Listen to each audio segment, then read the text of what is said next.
kif tista' ngħin l-istaff biex jifqu jpejpu. Paypu l-smoke. Sigaretti, ok. Ma stax pejpu l-smoke u taħdem il-Caritas. Inti taħseb li bniedem għandu jagħmel omru ma jippruvax id-droga? Ara, jiena nemmen li grat ħafna l-Alla li vvinta l-figolli. Jiena kelli nies li naf li kieku mużawx id-droga, probabbli ilhom li neħħew ħajjithom. You are lovable, notwithstanding what we do, notwithstanding il-limitazzjonijiet tagħna li inti xejn ma jbiddel fil-valur, font intrinsiku fil-bniedem għamel x'għamel.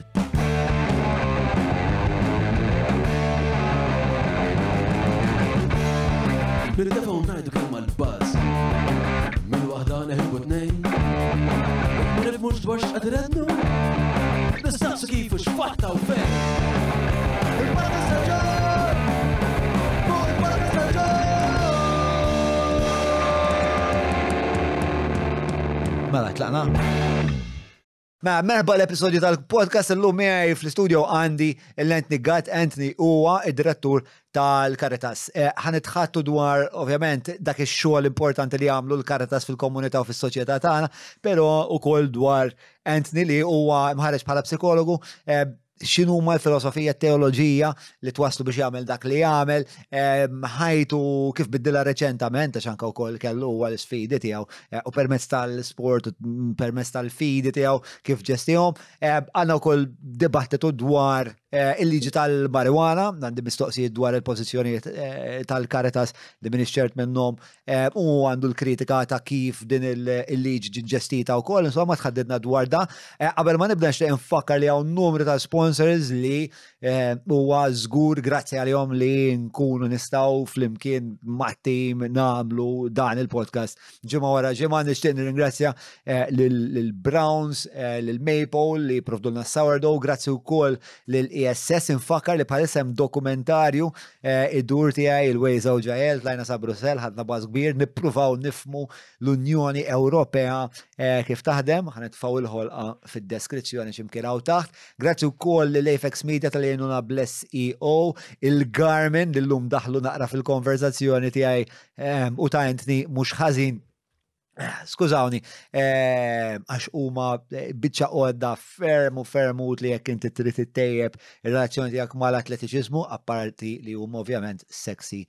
Mawx nirgrazza l-Cabs li għaddu għalija kif ukoll għall-mistieden, kif ukoll għal uħud mit-tim, grazzi l-Kutriko, pinta stretta equals pinta pjaċir. Go li huma wkoll sponsors ta' dan il-podcast li magħhom bħalissa qed nagħmlu il-każin fuq GoTV Talkies Channel 100 u grazzi il-Wellbees. Infakkar żur Wellbees fuq wellbees.mt. Patreon.com/John Mallija jekk tixtieq tissieħeb ma' daw l-uħud li qegħdin hawnhekk miġbura illum nagħmlu ħafna attivitajiet mal-patruni tagħna, patruni huma dak li bl-Ingliż jisejħ the lifeblood ta' dan il-proġett. Grazzi kbira mill-qalb. Insomma, dak kollox minn ħati tiegħi artlaqna sa jien u Anthony. Mela, konet nitkellmu ma' Anthony, insomma, jiraw inti, għamilt is-salib. Mela, inti għatli li għandek pożizzjoni fil-Caritas, inti d-direttur tal-Caritas. Ovvjament hija pożizzjoni li fiha ħafna responsabiltajiet u nimmaġna li il-peace fuq il-moħħ mhuwiex ftit. U għettajli li għandek ċertu ħwejjeġ li lilek jatuk appoġġ biex kun tista' tkompli timxi. Endurance running. Endurance sports, għax inti rota fil-fatt. Rota u ġiri wkoll. Ġiri wkoll. Ġiri u trail running ukoll fil-kampanja. Sewa, il-fidi, għadek kif għamilt raddejt is-salib. Eżatt. U hemm xi ħaġa oħra? Dawk insameri ġifieri jekk niftuhom insibu affarijiet oħra. Oħra. Però bil-action tibli sport, jew hija xi ħaġa li di kienet grazzja kbira ġonna, xiena kont ifhem is-serba' snin ilu ta' ġifieri mhux li ġej ċistikka ġifieri imma kont 1 to 5 kilos. Sewa. It-tabib dejjem jgħid li inti ħadd ikber dal-waqt ħajtik xi heart attack għax pressjoni għolja, kolesterol, ftit irqat, pressure, kien tan il-pinnoli tal-pressjoni u koll jemrit nevita noħodhom. Imma insomma dak kien żmien il-COVID, ġifieri forsi kemm minn ġieli semaħħa din l-istorja, imma tax-xogħol ukoll kienu kwatati, il-mara dejjem tinkwieta u tfal. Konna ġinajdu ħafna kienet fuq għadi, ġdejjem ngħid ħa nagħmel xi ħaġa. Sewa. U kienet jiġri li jow. Fimt, nonqos 1 kilo u nżid 3. Għax ġo moħħi qed naqqas ma nista' nerġa' nibda niekol u nżid iktar tiġri. U insomma mbagħad tax-xogħol kien berda 4 snin ilu qalu li tawni voucher għal sessions ta' training. Sewa. Ma' wieħed Ruben Xwiereb. Ruben Xwiereb. Xwiereb huwa personal trainer. Fux il-Ruben naħseb. Naħa tas-sawt joqgħod. Imma saw nibqa' grat ħajti kollha. Ruben Xwiereb konna fuq li jagħmel il-fencing dak hu. Le, dandu Phoenix Fitness. Minix familjar. Insomma, daw kun jafu. Għadda kif għamilni l-reklam tal-bliet, għarret, issa tkompli.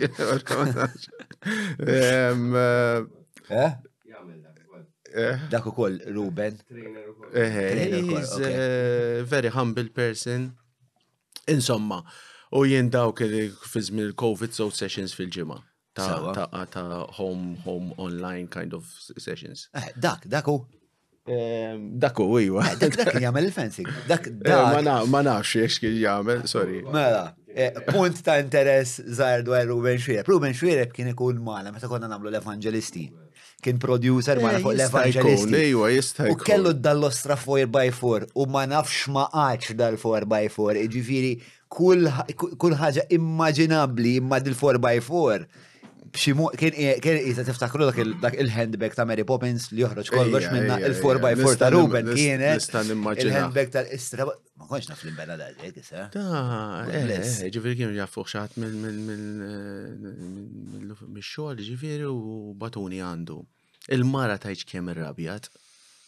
Ġifiri, għalt li proset, għalt li jeni li da snin kolla najlik biex ta' meġa ħagġa, għallu lek ta' xol. ħatmur speċi ta' un-bat ta' telissa maċna għacċajt waħħu, għalt li proset, ma' jgħajt għacċajt waħħom li. Imma insomma, xorta grata. U kont najċi dwej jaqflok ħani għaff fil-5 mix xol flok fil-7 biex imur id-dar namel dil-online session. Pero mbagħad il-bidu kollu wiebes, started to kick in, għamilt 23 session, mbagħad għamilt 2 rounds oħra miegħu. Bdejt nħossni aħjar, id-dera naqra aħjar, physically aħjar, ftit iktar enerġija. Mbagħad bdejt niġra xo kien qalli tibdix tiġra qabel tonqos mill-peace. Suppost tiġi 100, qatt ma ġejt 100, 105 l-aħjar li ġejt. Imma, again, mus solvuta di tal-ikel, ġivit sa work in progress. Pero mbagħad komptejt niġri kol ħabib tiegħi David Saliba, ġivit ġast ħabib tiegħi dejjem ħeġġiġni. U kont mor di trail run. Ma nista' nsemmi daw l-isbi. Ija, mela. Aħna dal-Julian li għadda minn miġja simili. Inti flim round tal-fitbit qiegħed. Mhux qed nisimgħek xejn, ġifieri. Assolutament xejn. Beda is-sit. Julian ukoll ġifieri konna naqblu ħafna miegħu ukoll għax kien wikil għadek naqra wikil. Għadek naqra. Tifaġġejn il-croissant qed nara sewwa. Imma xi ħaġa tal-għaġeb jiġifieri jgħidli li għadha fil-għodu ma nistax niltaqgħu kmieni għax irrid imura s-session tal-Fitbit li hija assolutament miraklu. U fil-fakket jgħid li kemm iħobb jiekol, ġifieri, u kienet ibagħti ġadu ma kienx xi ħaġa, ġifieri, dik xfek ftit laqra. Imma dika it's a struggle, ġifieri li kell Però mbagħad niġu running dak ħabib tiegħi David qalli ejja miegħi ħammorru session kien ħadni żewġ postijiet wieħed ma' Ivan Gawċi u ħor Jesmar Winters insomma daw involuti f'da training ukoll. Sewwa. U l-ewwel di trail run kienet Selmun. Dawra ta' Selmun għal fuq Santa Marija mal-imġiebaħ. U da Ivan Gawċi isu beda jgħidana ħajwassal dal-5 kilometri isu kienet jeżi tarani non fuq u hekk. Imma baqa li jgħamil kuraġġ nagħmluha, fimt u għamilta u l-feeling huwa ġon natura. Fimt, meta mordant kont diġà bdejt nagħmel ftit u ftit waħdi għax tibda 1 kilometer, 2 kilometers. And naħseb f'daw 3 snin nofs ma kienx hemm weekend issibtu l-ħadd rar noddhom fuq subajja li maħriġ niġri fil-għodu. Jiġifieri Mbagħad kont mor daw l-obstacle races ukoll, ġifieri ma' dan il-grupp. Kabilek għaddej bija din l-avventura kollha? Ara minn ma' Ruben bdejt is kważi 4 snin ilu, imma l-ġiri 3 snin u nofs. Ma' ir-revoluzzjoni bdiet 4 snin ilu. Ejja. Ġifieri bat 4 snin ilu u kont konsistenti. Il-ġiri mbagħad sar xi ħaġa parti minn ħajti, ġifieri ġil mara wkoll taqbad miegħi jew jgħidu isma' inti kif tiġri u ntoħ xorta għandi ftit fis. Tlajt. Iktar ammirevoli, Jiena iktar nara, mhux iktar, ma kultant nara nies li jkunu ta' ċertu daqs. Tkun qiegħed il-ġim u tajt stradaw mhux il-guts, imma special l-effort. Ara, l-effort kun hemm għax jekk għandi 20 kilo żejjed jew 25 kilo ġifieri dak parti jgħidu li jekk tonqos iktar inti jaqta kemm tiġri ġifieri u jiena ma tantx għandi. Qed tipprova tonqos iktar imma ma ħoxna ġifieri. Imma tagħmel l-attentat li tonqos iktar. Ara, għaddejda l-aħħar xarejt li ta' kienu naqra stressanti ġifieri x'dikel xi kultant huwa naqra coping mechanism antik ħafna f'ħajti. Ġifieri tlaqt kelli ħabib tiegħi staff member kollega li kellu ftit diffikultajiet ta' saħt konna noħorġu fil-ħodu kien isu jiġbidni naqra miegħu, għardi keffetwat ukoll.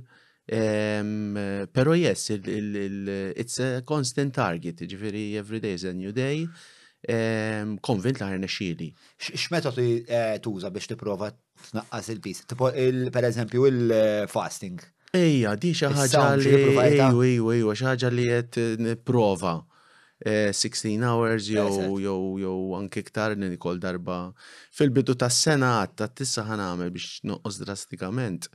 Namel mil darba. Imma ma rnexxilix kull jum ġifieri fis-sens ta' imma qed jirnexxilek għal qas tagħmel is-sawma ta' 16 sija. Ġiriva ġirilek. Hija 50% of the time. 50% imma mbagħad sobbi nix l-aħjar eżempju naħseb għalija di. U jiena kelli goal għax mbagħad bil-ġiri dejjem iżid. Isu 5 kilometers, bdejna minn xi races tal-5K u 10K, mbagħad għamilt half marathon, ġifieri sentejn għamilt żewġ half marathons, is-sena l-oħra għamilt il-full marathon, 42 kilometers, dis-sena għamilt il-full marathon ukoll, ġifieri sena l-oħra għamilt Malta, marathon dis-sena għamilt korsa. U kelli goal is-sena l-oħra li għamel il-50 kilometers round tal-Exterra, ġifieri dak il-goal. Minix 100% preparat imma s-sessetjat li namela u ħanamela ġifieri, ikkalla jrid. Good luck, Good luck u proset. Imma xetetik mal-ġurnata tiegħek? Il-fat li, għax għanna konet najdu li speċat naraw dan il-pattern, li najlek Bastian tal-Maypole jgħamil endurance train ta' kull tip fil-verita, għandek ħabib tijaj Andrew tal-Franks, Matthew tal-Ikebs il-ħin kollu l-ġim, imma biex nis li għandhom ħafna stress, Adrian Camilleri ta' CC, għet esibu ħafna speċa dan l-outlet. Ara, jiena. Sport li naħseb f'epoka li tippreċedina ma kienx daqshekk prevalenti, anzi iktar kienu n-nies meta jkunu stressjati jkunu f'karigi bħal tiegħek pereżempju, iktar jiklu, iktar jpejpu, iktar jixorbu, jordu inqas. Eżatt, u hemm ħafna ġifieri konsegwenzi tagħhom dawk l-affarijiet. Jiena jgħaddija grazzja kbira li rċevejt f'ħajti, ġifieri ingrazzja l-mara, ingrazzja lill-istaff li imbuttawni għax kieku waħdi ma kontx ħanasal, però llum ngħidlek fil-bidu li bdejt niġri tant kienet supportive li matul il-ġimgħa mhux għax m'għadix ma l-impatt qawwi tagħha tal-bidu li tiħħukjak. Kont ngħid meta mument stressanti ngħid issa jiġi sibt fil-ħodu ħammur niġri, issa jiġi l-ħadd u nħossni naqra ħjar. Jiġifieri inti Fizikament, ovvjament, hemm daw il-chemicals li ħafna nafu bihom l-endorphin u d-dopamin, il-serotonin, dawk jitu crash ta' daw il-hormones li good feeling. Inti meta jirnexxielek tħossok tajjeb miegħek innifsek, tħossok aħjar, wasalt naqfel iż-żarbun imbagħad, fim tibda tħossok aħjar fiżikament. Imma hija xi ħaġa sa jien psikologu kont nipritkom daw imma qatt ma kont nipprattikhom. Illum nista' vera u kull ċans li jkolli naqsamhom mhux indejjaq ta' imma inħeġġiġa ġifieri u fil-Caritas kemm ħafna staff sportivi, hemm staff li kienu huma kellhom addiction kbira mbagħad ħraxu fl-sports, imma qisu mbagħad għad dawr nissapportjhom jiena, ġifieri anka residenti konna diġà bdejna ndaħlu iktar sports, ġifieri u qed indaħlu iktar. Fil-fatt fil-ħodu s-sibtu l-ħadd ġermen noħroġ niġri ma' xi staff u xi residenti wkoll barra mill-istruttura tagħhom fil-ħodu. Qed tbiddel il-kultura, stra.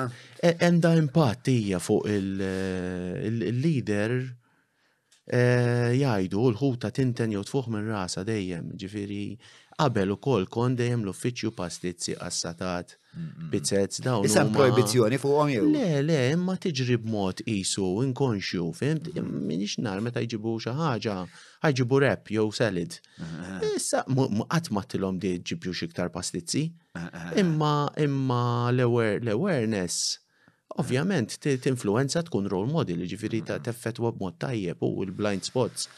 U għet tara bidla fl-organizzazzjoni tijak minħabba ta' kif inti għet biddilt il-mod li t-interaġi ma' naħseb hemm influenza, ġifiri għandek residenti li kunu sportivi, staff li huma sportivi.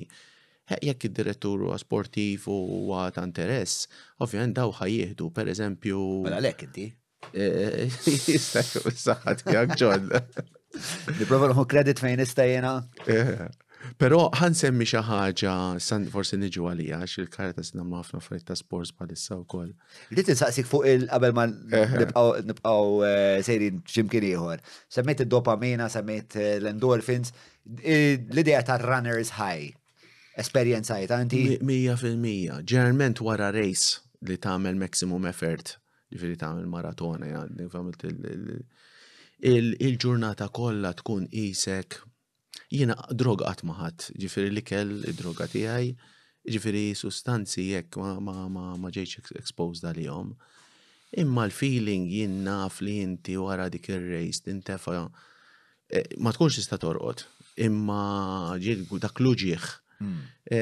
Ġintefa' fis-sodda crouched, dak il-nice feeling ta' relaxed, calm, qisu tajt mid-dinja. Jisu n-nis li jużaw l-eroina jiddiskrivuha dik l-esperjenza.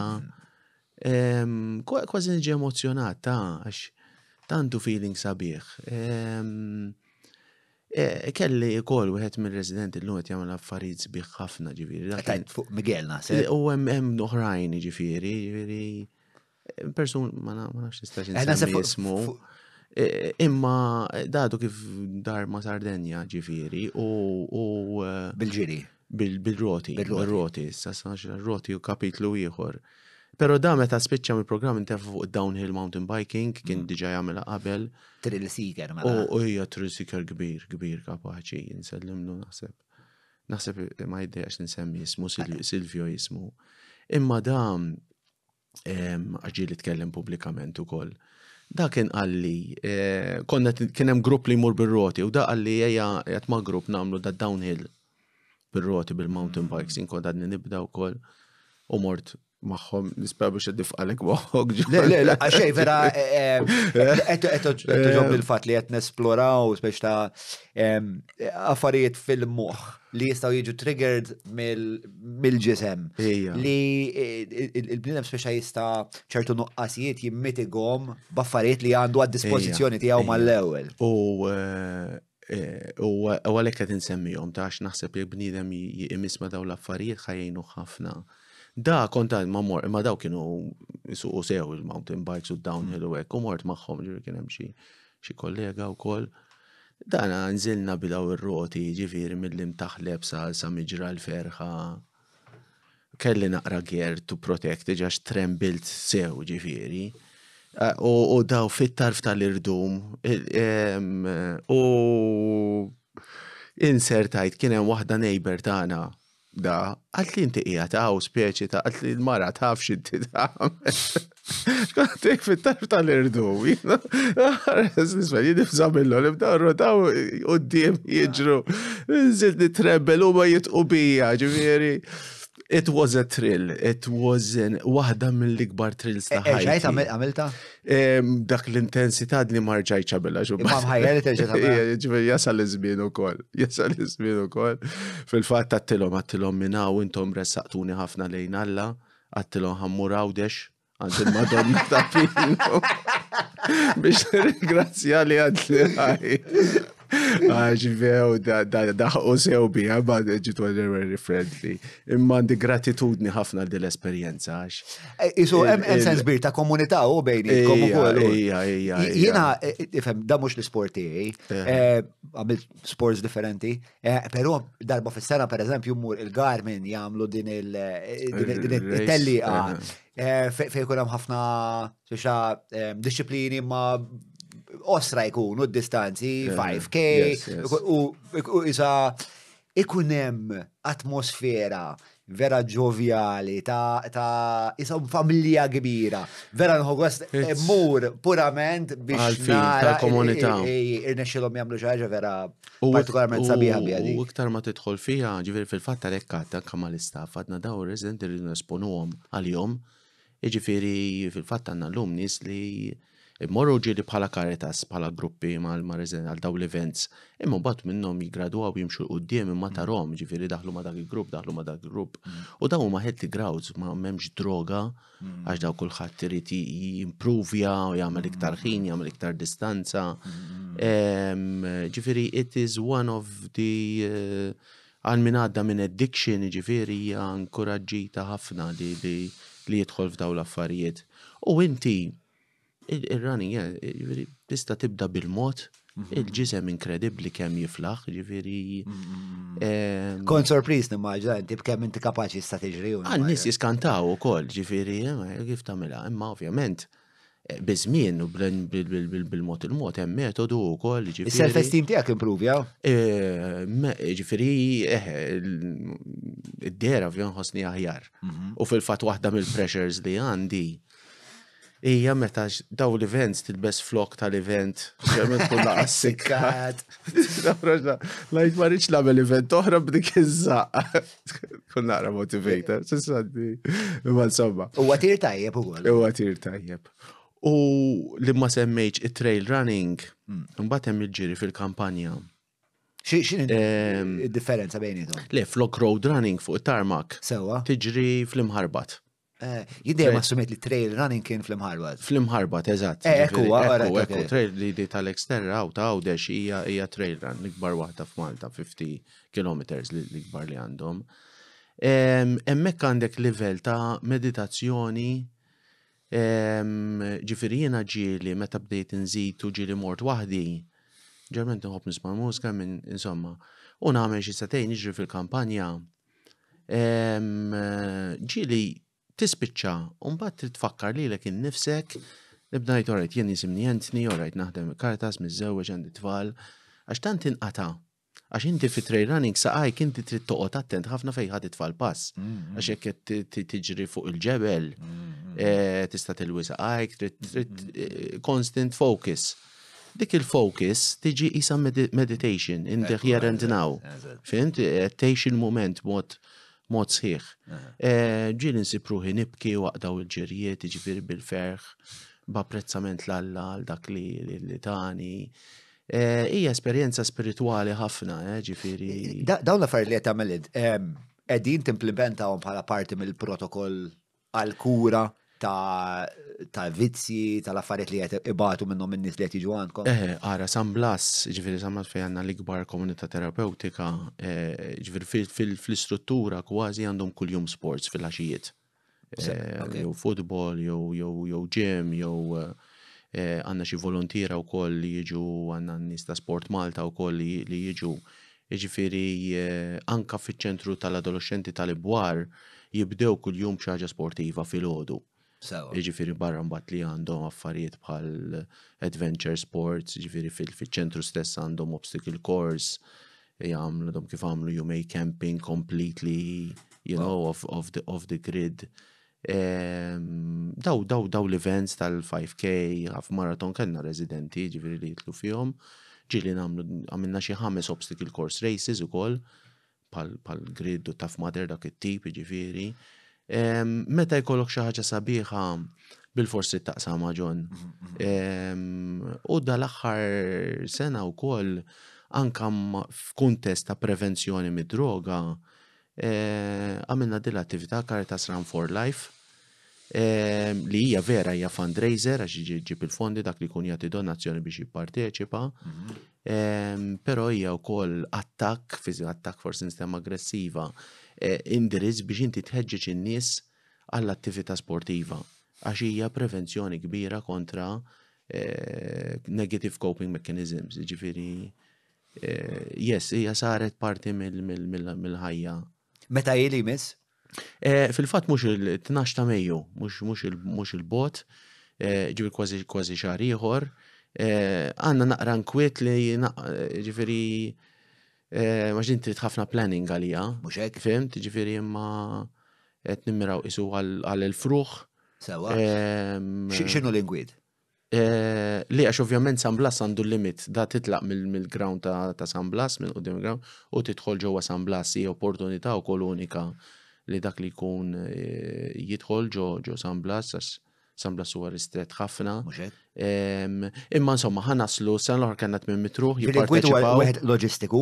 Jew għax qed tippruvaw taqdu l-fluħ? Le, ġifieri jekku. Isu ovvjament jekk naqbżhom ngħidu ma sawhekk nistgħu nieħdu dis-sena.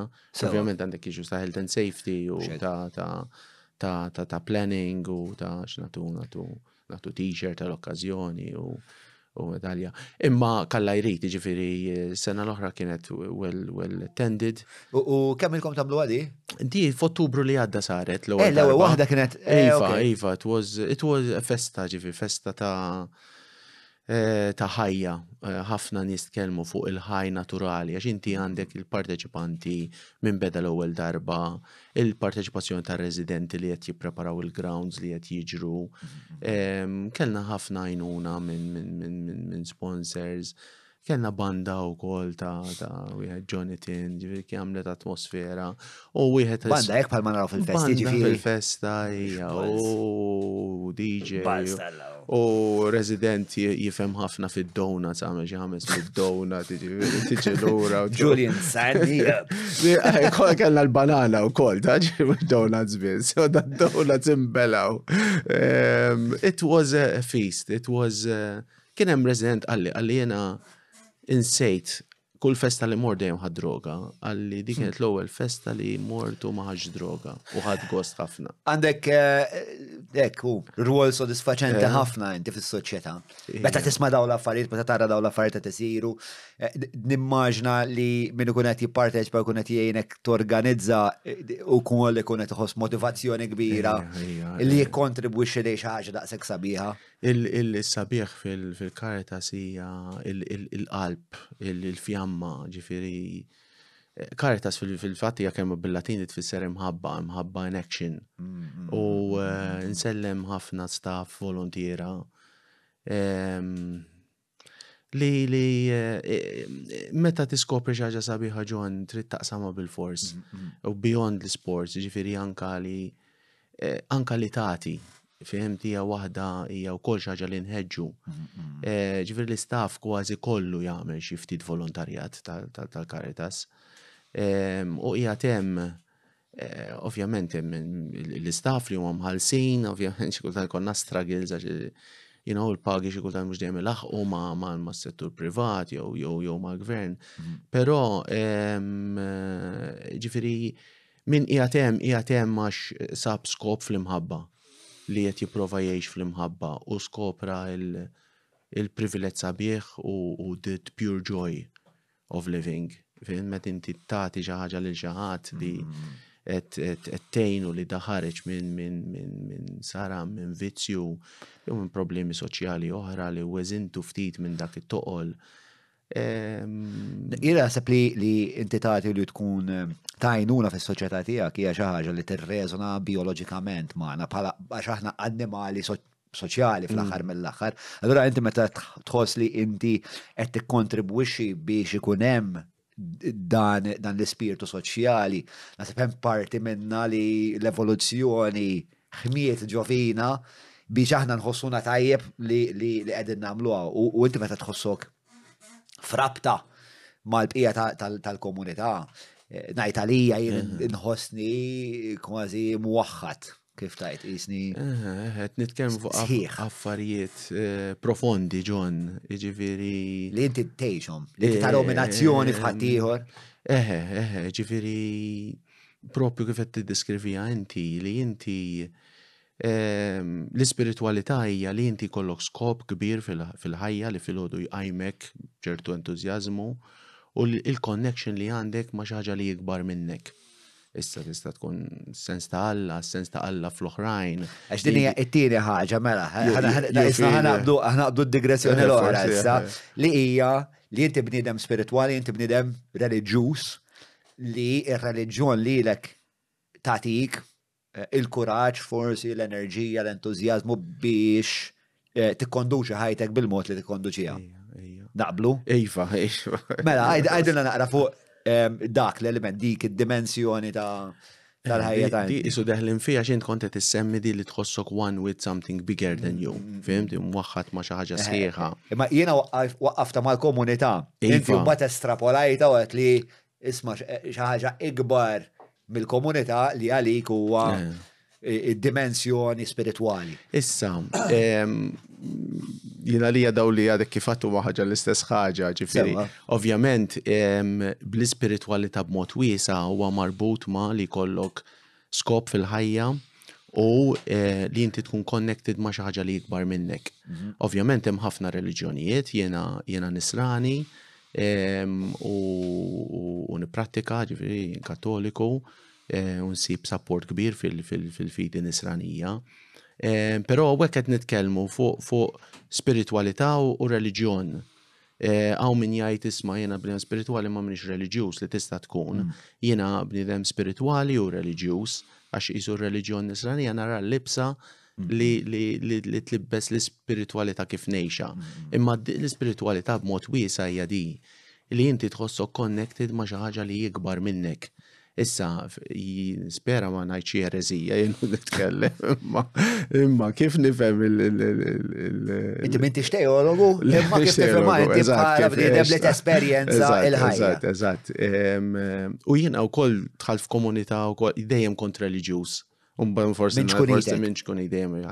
Però wkoll isu xi sen ilu dħalt mal-mara ġifieri f'komunità tan-Neokotikumenat u l-bambin bat li injection oħra mal-sports bat li injection oħra xil-fidi isni qed ngħix aktar dejjem iktar fil-font minn moħħi għal qalbi, ġifieri. Imma ħalli ma nikkomplikax, ġifieri. Le komplika kemm trid. Il-podcast għalhekk qiegħed. Le, jien fil-fidi nisranija tara l-Alla li qiegħed fil-bniedem f'kull bniedem, God within, fija, fik, fil-proxmu kollu, Alla fil-kreazzjoni, fl-annimali, fil-natura. U Alla li huwa beyond this. Isu daw diffiċli bniedem, da kulħadd għandu journey, ġifieri fejn qiegħed jiena ngħixha b'dan il-mod, ġifieri u l-qofol ta' da kollu, l-esperjenza kollha ta' da kollu hija l-imħabba. Ħabib tiegħi Pawlu Ketkuti Ġiżwita tani kien influenza kbira ħafna f'ħajti jienu nikber u għadu sal-lum. U jgħid God is the infinite transaction of giving and receiving. Of giving and receiving. Ġifri, meta ħanna nitlu f'relazzjoni fej bniedem qiegħed imkisser u talab lajnuna u ħass li ħajsib xi ħadd li ħajjejnu. Allura dik l-esperjenza li inti mkisser u sib xi ħadd li jgħinek, dik hija ta' wens kbir. U l-istess meta inti tkun f'pożizzjoni ta' privileġġ li inti qed tgħin xi ħadd qed jafdak bil-ħajja tiegħu, dak ukoll huwa privileġġ kbir, huwa sens sabiħ. Jiena qed niskopri di 48 iktar ma nikber niskopri li l-iskop kollu tal-ħajja hija l-imħabba.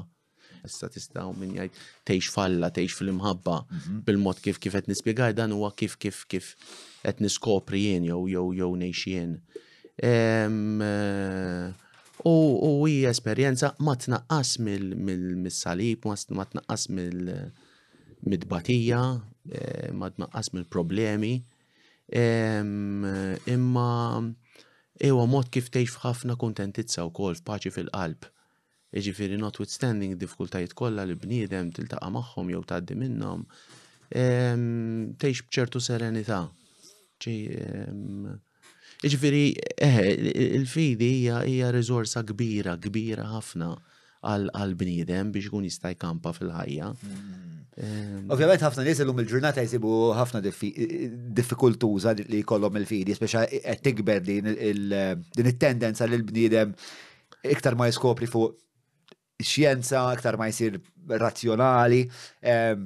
Rajna fil-fatt li pereżempju kien hemm tnaqqis f'kemm nies teżuru l-knejjes tagħna l il-ġurnata, kemm nies li uħossuhom li huma bħalek insara prattikanti.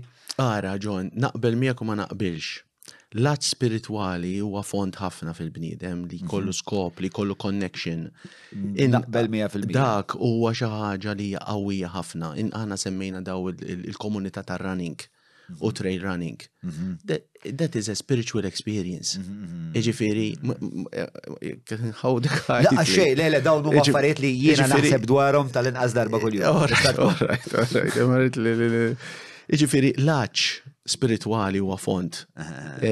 Issa, il-prattika reliġjuża hija ħaġa oħra. Iva naħseb bħala reliġjożità bħala per eżempju kemm għad tiltaqa' ma' ħafna nies li kien spiritwali ma mhux reliġjuż. Jien naf jew jien nemmen falla mhux fil-Knisja. Imma dal-ħabib tiegħi il-Ġiżwita Father Paul Katkuti jgħid xi kultant inti you are breathing something, mhux bil-fors taf li jżem oxygen, imma you are breathing it. Jiġifieri, dimensjoni spiritwali u aħna jiena nemmen Alla diffiċli nispjegawh. Jiġifieri, jien nemmen nies li huma spiritwali ħafna iktar minn nies li huma reliġjużi, imma għandek nies li huma reliġjużi li huma spiritwali ħafna wkoll. Qed nagħmel differenza għax aħna nsemmejt il-fidi u fidi, jiġifieri fidi. Eħlej, jiena naħseb li. Forsi taqqat naqra tnejn, imma, ġifiri pratikament, jiena naħseb li il-reliġjon nisranija, il-Buddizmu, l-Islam, għandu rol fis soċjetà importanti u jekk bniedem jgħix il-reliġjon tiegħu fil-fond tagħha, ikun qed jgħix ħajja spiritwali fonda ħafna, tajjeb. U aħna ninkoraġġixxu nies li jkollhom anka fil-programm inkoraġixxu il-tfittxija spirituali u ninkoraġixxu wkoll il-reliġjon, jiġifieri issa konna nies li huma Musulmani li magħna u l-bib huwa miftuħ. Imma dik hija xi ħaġa ninkoraġġixxu għax ir-reliġjon isa l-libsa għal din ħajja spirituali, ġifieri fil-ħajja nisranija għandna twemmin li hemm Ġesu li dan huwa iben Alla li huwa parti minn din l-imħabba l-missier iħobb liben u minnhom joħroġ l-Ispirtu Santu dik l-imħabba. Għanna da twemmin li data ħalaqna fil-libertà kollha, għax inti jekk ma jkollokx il-libertà ma tistax tażel l-imħabba, inkella tiġi robot. U fil-jasar tal-bniedem u f'din libertà li aħna xi kultant nabbużaw minna u weġġaw il-xulxin u nkissru l-gwerer. Alla bat libnu li għajt daw irrid inkun magħhom f'dan is-salib. Però f'dan kollu, ġili kollok dubji fil-fidi tiegħek? Ħafna. Għax ovvjament inti tiltaqa' ma' ħafna oġieħ li mill-ottika ta' ħafna nies jista' jidher insensat, bla skop, għalfej għaw din is-sofferenza fid-dinja. Speċa tista' tagħmel l-argument li ħafna jagħmlu illi Alla li huwa font infinit ta' mħabba, għalfejn bisħoloq is-sofferenza pereżempju. Ara John, man minx li għandi tweġibiet għal dal-mistoqsijiet kbar ħafna, però li nemmen huwa li Alla fil-mod kif nippruvaw nifmuh, fil-mod nisrani, huwa li ħalaq il-bniedem liberu, rrid jaqsam din l-imħabba, meta għandek xi ħaġa sabiħa trid taqsamha mal-oħrajn b'mod naturali.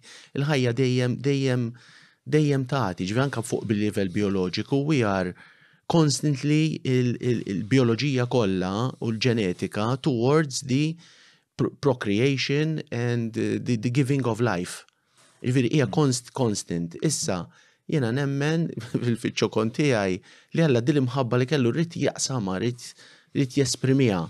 Però bħala bnedmin inti biex inti tħobb, biex jinħobb il-mara tiegħi, mhix kwistjoni ta' jiena programmat biex inħobba, irrid nagħmel għażla kuljum. Kien hemm momenti diffiċli ħafna fi żwieġ tagħna, kien hemm momenti fejn kellha bdiet tollini u tibatni nixxejjer. Imdalla kont iżen 150 kilo.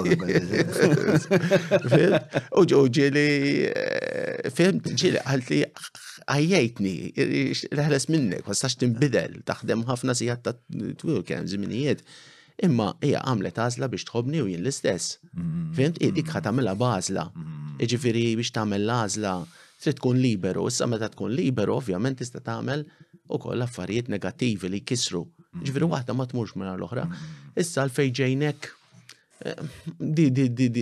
bniem jibqa' jweġibha issa il-martu jiena nemmen li aħna bnedmin spiritwali li l-mewt li mhux l-aħħar kelma u li s-sofferenza, jiġifieri tant il-libertà u l-freedom hija xi ħaġa prezzjuża li nimmaġina ma nafx x'ħanajt erezija Alla qal tanti sabiħa l-libertà li jekk il-konsegwenza hija li l-bniedem jagħmel il-ħażin, imma l-libertà hija valur wisqola. Mela ħandihom libertà ħalli and then fid-dbatija we move above it.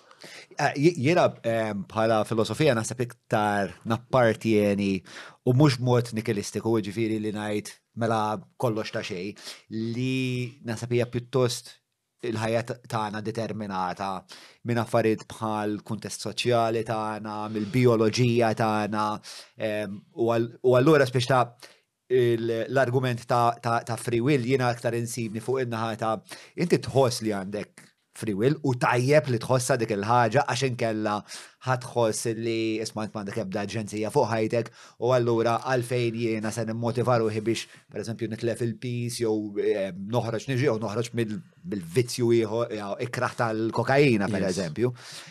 Però naħseb hemm ħafna fatturi li jiddeterminaw lim xorta ta' traġit se jaqbad ħajtek.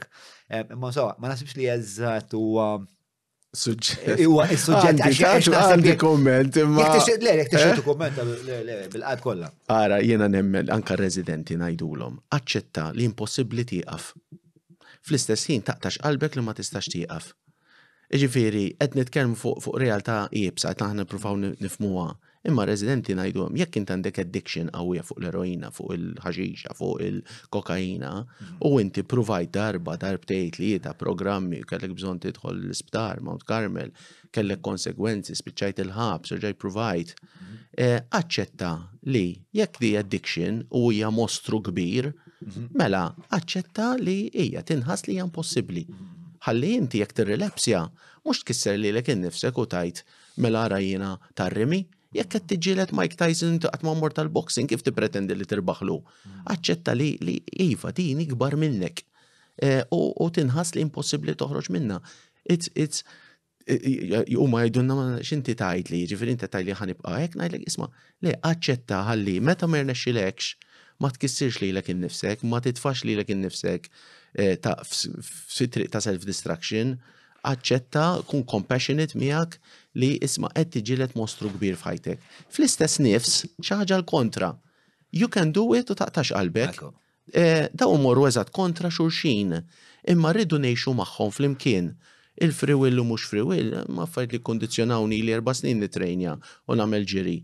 U l-inqas li nqiżilt 105 kilos minn 1 to 5 qabża. Tajjeb, imma jien il-goal tiegħi huwa 85 biex nkun healthy. Imma jena għamilt ħajti kollha, naħseb twilid overweight, kont diġà overweight fl-ewwel 5 snin ta' ħajti, u dik għandek ġlieda quddiemek, anke xjenza kollha tgħidilek. Imma fimt, tgħix f'dal post fej it's dak huwa paradoss interessanti, imma naħseb li d-dinja mimlija paradossi u li fil-fatt l-eżistenza hija negozjat kontinwu tal-paradossi li inti ma jistax ikollok jinnaf id-dawl minn id-lam, per eżempju. U naħseb illi kif qed ħares lejha hija ħelti ħafna. Dili inti tkun ħanin miegħek innifsek għax trid tajt isma' jiena nipprova niġġieled dragun da hawnhekk. U jekk darba 2, 3, 4, 5, 6 titlef ma' dragun, forsi ma' 7 l-importanti li terġa' tqum u terġa' tiġġieled u terġa' fl-aħħar jirnexxielek teleb dak il-mostru. Jekk tippermettili John, meta semmejt il-fidi u semmejt il-ġesur fidi nisranija, that is the good news. that you are lovable notwithstanding what we do, notwithstanding il-limitazzjonijiet tagħna, li inti xejn ma jbiddel fil-valur font intrinsiku fil-bniedem għamel x'għamel. Jiġifieri u tippermetti li ġifieri. Bro, il-florija interament miftuħa għalik illum. Grazzi, Huwa il-podcast tiegħek. Privileġġju. Jiena niffaċili ta' jgħidu. Kelli kursi tal-face tidilli, ma konċad li saqsejti, l imma parti. Issa niġu fija wkoll. Ġifieri hemmhekk hija dik mhix l-aħħar, dak huwa qisu l-Easter, fimt il-messaġġ ta' meta kif spjegajt jew kif nifhimha jiena Ġesu ġie fid-dinja biex jakkumpanjana fil-mewt, fid-dwejja, fid-dbatija. Ġifieri dan twilet rejected, ridu jħaġruh, single parent, fil-faqar, għamel ħafna ġid u salbuħ, tradiewħ. Ġifiri, dan jgħidu li nizel anka l-infern, ġifiri fuq dak is-salib. Ġifiri, dak is-sens huwa Emanuel Alla-Mana, fimt? You're not alone. Ġifiri, anka fl-ar momenti tiegħek, fl-affarijiet korroħ, you are not alone and you can rise above it.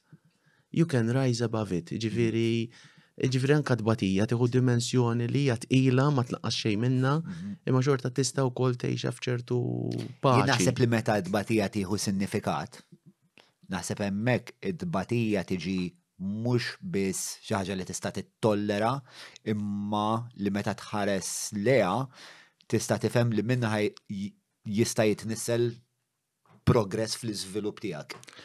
Insemmejt lil Miguel Mifsud. Naħseb issemma ħafna dal-aħħar, ġifieri jagħmel dil 100 km run, nammiraħ, tkellem mod pubbliku wkoll fuq l-istorja tiegħu, b'ħafna kuraġġ u umiltà, semma li kien għamel 4 programmi, semma li kellu bżonn jidħol Mount Carmel, ħajja ta' ġlieda ġifieri ma' din id-droga, semma wkoll li wara droga qaleb għalli kellu GOBs. Illum għamel dal-100 kilometru in aid of Caritas imma b'eżempju lil ħafna mijiet ta' nies tajċ faqawlu l-mowba jgħidulu sma miltu kuraġġ ħan iġi għallajnu għax if you can do it, I can do it. That is an example. Issa, id-batija kollha aħjar m'għaddix minna u l-familja tiegħu martirju kbir. Aħjar m'għaddix minna. Issa l-imma li kellu jgħaddi minna qed jitrasforma f'xi ħaġa li tagħti l-ħajja hu. Jiena naħseb li id-tbatija hija xi ħaġa intrinsika fl-esperjenza umana, ġifieri jekk hemm xi ħaġa li nista' niggarantilek bħala bniedem tul l-eżistenza tiegħek hija li xi darba ħadbati. U naħseb li parti kbira milli huwa l-iżvilupp tal-persuna huwa li jiżviluppa relazzjoni koerenti ma' tbatija. U jiena jimminix bnidem reliġjuż, pero testi reliġjużi joġbuni ħafna u naħseb li fihom ħafna sinifikat li minnhom tista' tifhem il-kondizzjoni tal-bniedem x'inhi. U pereżempju l-istorja ta' Kristu li bdejt issemmin. Nieħu minna li inti l-ara affarijiet possibbli fil-ħajja ta' bniedem ġraw l-potenzjalment l-aqwa bniedem li qatt teżista. U meta inti dak il-paradoss, nerġa' l-paradoss, tista' tibda tirrekonċiljaħ, tifhem li isma' men il-ħajja dbatija, però huwa dak li inti tieħu minn dik id-dbatija illi se jikkultiva it-tip ta' eżistenza li inti se jkollok. U meta bdejt naqra daw it-testi ġifieri id-tbatija, s-sagrifiċċju pereżempju f'Kajin u Abel, dan huma affarijiet li bidlu li interament il-perspettiva tal-ħajja u ta' xi jfisser li kultant trid tbati. Ħafna nies dik il-frażi jgħidu b'mod li naħoss hija superfiċjali meta tomoda. Tifhem kemm mid-tbatija inti tista' dejjem ittejjeb kif tħossu, kif iġġib ruħek, it-tip ta' qawwa li inti fid-dinja eccetera, eccetera. Tajjeb, John. Jina mpaċ ħafna, ma għandek bżon break. Jina bħal irnexxi li nagħmel karriera mit-paċ-piċ. Naseb qed flaqwa equation possibbli. Isma' semmejna ħafna l-Karitas, naqbdu naqra l-Karitas xiri. Jimporta. Għandek xi ideat ukoll. Le, xinu nisimak, kontet li naħseb u kol dan semmi Father Paul Ketkuti għaziz ħafna lija. Dan il-ġizwit. Ġizwit. Inti kont San Luigi u għol? Le, ma kont namma ħafna volontarijat fil-dak iżmin Kummissjoni Dioċezana Zazax. Ftemna, għalix kont setajt fuq. Ejja, xin kalla laħarbu. Le, inti jisu, inti nemmen u koll l-esperienza tal-infernu l-ġenna tibda minn d-dinja. Iġifiri, meta inti s-salib ma taċċettax u tajt għal-kemmu kattif, dan marridux jena dina mux għalek ġejtaw, ma taċċettax tħoss il-pis tijaw, ovvjament tista teħx f'infern, ġifiri jena rajt, per eżempju, ħantik eżempju ġenitur li kellu tifel b'dizabilta, ma setax jaċċetta. U ovvjament daħal ħafna nkwiet fil-familja, separa u baqa b'dak it-toqol f'qalbu għax di xi ħaġa li ma stax jaċċetta, ġifieri f'ħajtu qatt ma kontempla li jista' jkollok it-tifel b'diżabilità. Issa jekk inti tkun dejjem disprat u dejjem dispjaċut wara xi ġrali, inti qed tgħix f'infern. Għal differenza għal familja oħra li isma' laqgħu din is-sitwazzjoni fid-diffikultà kollha tagħha, il-peace huwa xorta kbir. U li inti tajja, u li tifrustra ruħek, li kolka titkellem ħażin, jew tiddispera, toħroġ ir-rabja, toħroġ lajja. Fejn ġifier da ma jnaqqas mid-batija, ma jekk inti aċċettajta u l-qajta u tajt this is my story, ovvjament tiħfif spiritualment fil-qalb tiegħek u taċċetta tajt mela din isma' ħaningħata għal dak tifel. Pereżempju f'ħajti. Mux il-pis li kollok imma ir-raġuni għal-fejt iġġorru dak il-pis. Kif teħxu u nemmen meta inti tilqa dak is-salib u daw affarijiet diffiċli ta' bil-klim, diffiċli ħafna. U jista' jkunu kultant il-problema li daw l-affarijiet ġew politiċizzati wkoll. Meta per eżempju Marx jgħid li r-reliġjoni hija the opiate of the masses, kellu biċċa raġun ukoll. Mela, ma kellux raġun. Għax inti meta tara l-beatitudnijiet li għadu like blessed are the meek, kultant dik l-idea ġiet politiċizzata biex minnu fqir, minnu dajjef, le tox tinkwita, ħallini noppressak, għax xi darba wara d-dinja ħatmur bandora. Jew nkella pereżempju għax tal-Afrika foqra ma happy, mhux taċċajt, jiġifieri inti tkun fil-faqar m'għandekx għaxja ta' lejla, diffiċli tkun happy. Fimt, ġifiri, yes, il-reliġjoni kien opium għal-nies, pero da kollox. Pero mbagħad fl-istessin, vera, hemm biċċa li hija vera. Ġifieri, li jekk inti id-batija tiegħek kif qed tgħid inti taċċetta, wasalt għal dik l-aċċettazzjoni tagħha, minn hemmhekk tista' tibda tinteraġixxi magħha b'mod differenti ħafna illi jkun iktar pożittiv. Iktar seren. Iktar seren, ġifieri. Proattiv. Pereżempju, milux rajt riċerka fuq it-tinnitus. Daw min ikollu dan il-ħoss ġew id-dinejh. Min ma jaċċettax iġennu. Ġifieri, jekk inti taċċettax, tgħix bih, jibqa' hemmhekk. Imma tgħix bih, ġifieri. U kien nerġa' nsemmi Pawlu Ketkuti. Kien mentor kbir. Mentor kbir, vera, meta naħseb nara x'influenza kellu f'ħajti, il-qamħa u sikrana. Dik fil-Vanġelu ġili qamħajja tajba u sikrana ħaxix ħażin. U di jisu semmija Ġesu, kienu qalulu sma' jew ejja naqtaw l-ħaxix ħażin, ħalli speċi l-qamħat għallhom le, taqtaw xejn ħallhom jikbru flimkien. Għax jekk ħataqta l-ħażin ħataqta t-tajjeb. Il-bniedem hekk huma magħmul bit-tajjeb u l-ħażin. Kulħadd ma tistax tiżradikaħ. Mela issa sma' l-Julian jidaj. Qabel ma ġejta kontet naqra fuq il-del ta' Jung. Jung. Allura. Li hija Mela leħija. Nasib ukoll għandna sparkling water jekk qed induq sew jiena b'dal-fom. Ija naf. Stay irt, grazzi, Kajli. Le, qabel ma ġejta hekk kont qed naqra fuq id-del ta' Jungu hija xi ħaġa li ħafna drabi nsibni għandi bżonn nerġa' nfakkar li l-nifsi li anka fija nnifsi. Jeżistu affarijiet li huma oskuri li nippreferi nżomm okkultati anka minn innifsi, nippreferi ma nħares lehom. Ma tistax taħrabhom, ġifieri that is kif aħna maġunin, ġifieri da kunċett ta' parti kbira minn xogħolok huwa dak li inti tejn you have to embrace, ġifieri inti semmejt id-da pereżempju, ma nafx kien hemm xi ħadd qal li dawwa talba wkoll għax inti tkun id-disprat u tibda tidajballa jew bil-Madonna u qisu f'dak id-disprament qed isek. Qed issejja jgħinuni ħaqqal. Ma smajtniex, forsi tismani hekk, bro. Ma nafx jismani l-Arċisqof biex qiegħda jew qed liċċajta. L-Arċisqof insemmu meta qed jgħaddi hawnhekk l-Arċisqof dan huwa 7513 l-invit li għamilt l-Arċisqof biex jaddisaw. Isma, ħanullu pawza zaħira x'apparentament il-mikrofon tiegħi illum ma titina l-kedet.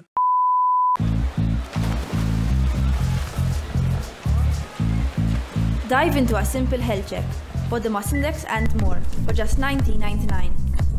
Browns.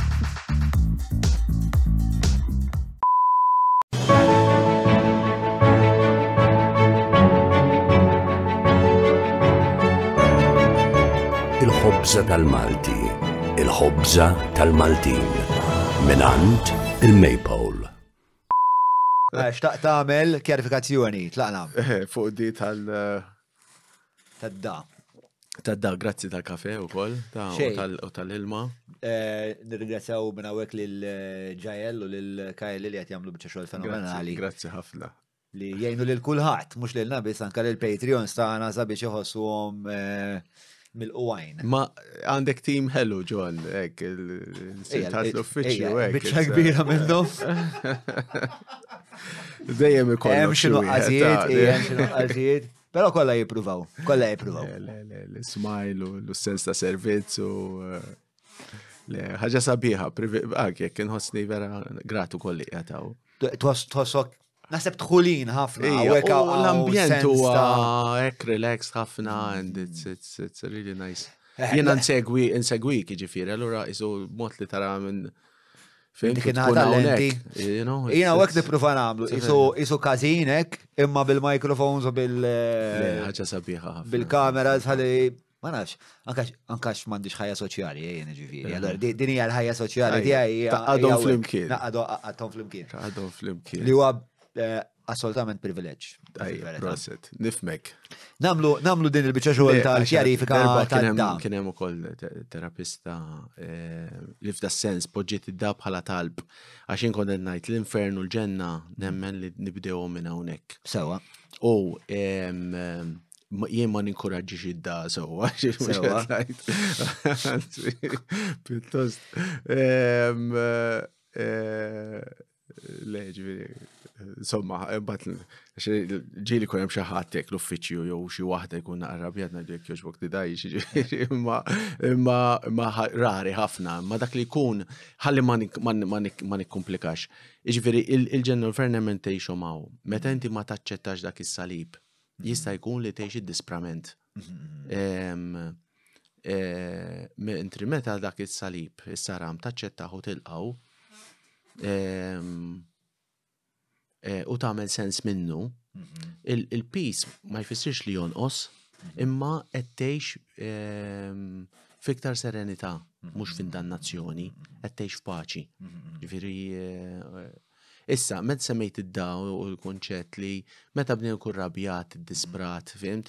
Aħna nidaw ħafna Maltina se anke balla u bil-Madonna huma ovvjament daw karattri li huma eżis ħafna kien fuq Alla u l-Madonna. Għalfejn taħseb li nimmiraw ir-rabja tagħna lejn dawn il-figuri li fihom infishom huma simbolu ta' ċertu affarijiet. Għax inti bħal meta tirrabja mal-ġenitur tiegħek.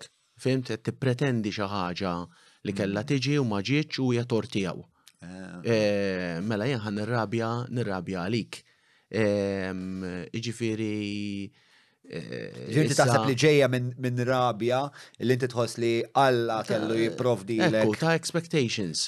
Ta' expectations. Issa pereżempju fit-terapija hemm proċess fejn inti tirrabja ħafna jekk inti għaddejt minn xi ħaġa li weġġatek, ma tistax tfiq jew taħfer jew taċċetta hekk għax jekk bniedem weġġak u kien għażiż jew kien hemm abuse jew inġustizzja, ir-rabja hija parti mill-proċess tal-fejqan, ġifieri f'kuntesti ta' terapija fejn bniedem bir-rabja li joħroġ jibda jidaj bis-saħħa għax l-uġieħ u r-rabja kollha f'daqqa toħroġ b'dak il-mod, ma ngħidlux isma' tidajx dak il-ħin.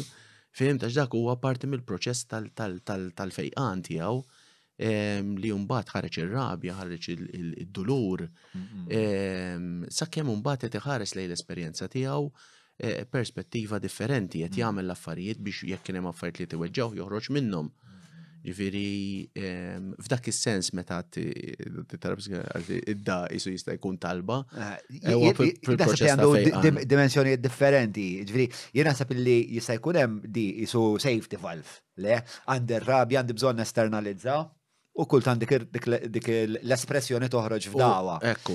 Però mbagħad naħseb hemm dimensjoni oħra tadda li kultant nitħasseb dwarha illi inti meta tidaj isek iddaħħal f'moħħok ċertu mod ta' kif qed tħares lejn id-dinja, tibda tara isek tibda tipproġetta l-krua fid-dinja.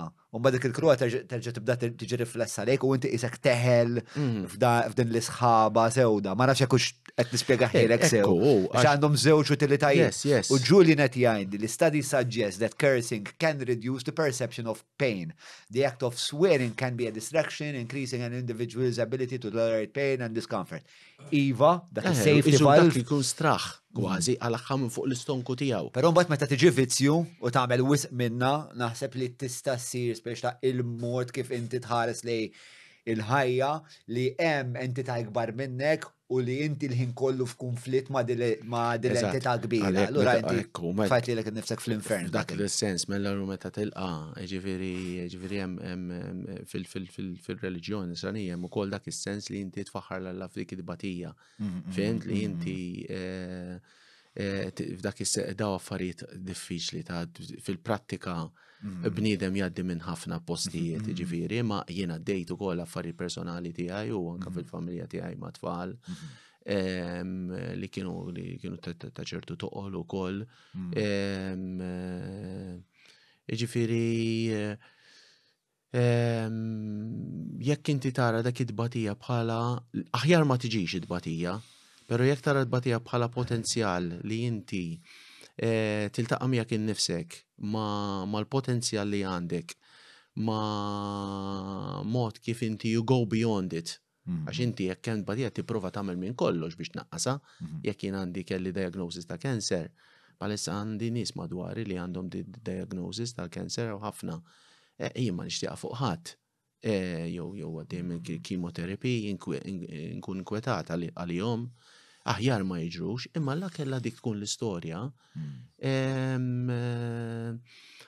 U flok tiddispra dajt isma' jiena ħajti hija rigal, kulħadd ħajmut xi darba, jiena gratt ta' dak li għandi, gratt tas-support li għandi madwari, jien nagħmel my best kollu biex nipprova nfiq, nieħu l-mediċina, nagħmel dak kollu li nista, però mbagħad naf li jiena hawnhekk m'iniex għal dejjem, huwa passaġġ.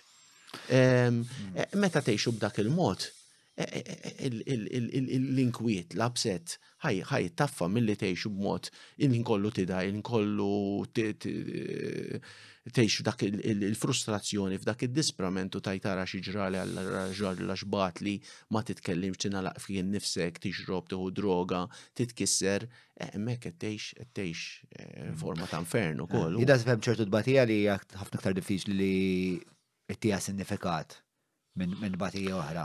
Jivuldiri, per esempio, inna fit-batija psikoloġika li tgħaddi minna biex tfiq mid-droga, tista' tifhem, nista' nfehmek bil-mod li jisma' dan huwa punt ta' sagrifiċċju għalik sabiex inti titraxxendi dan il-perjodu li għaddej minnu biex sa fl-aħħar tkun aħjar.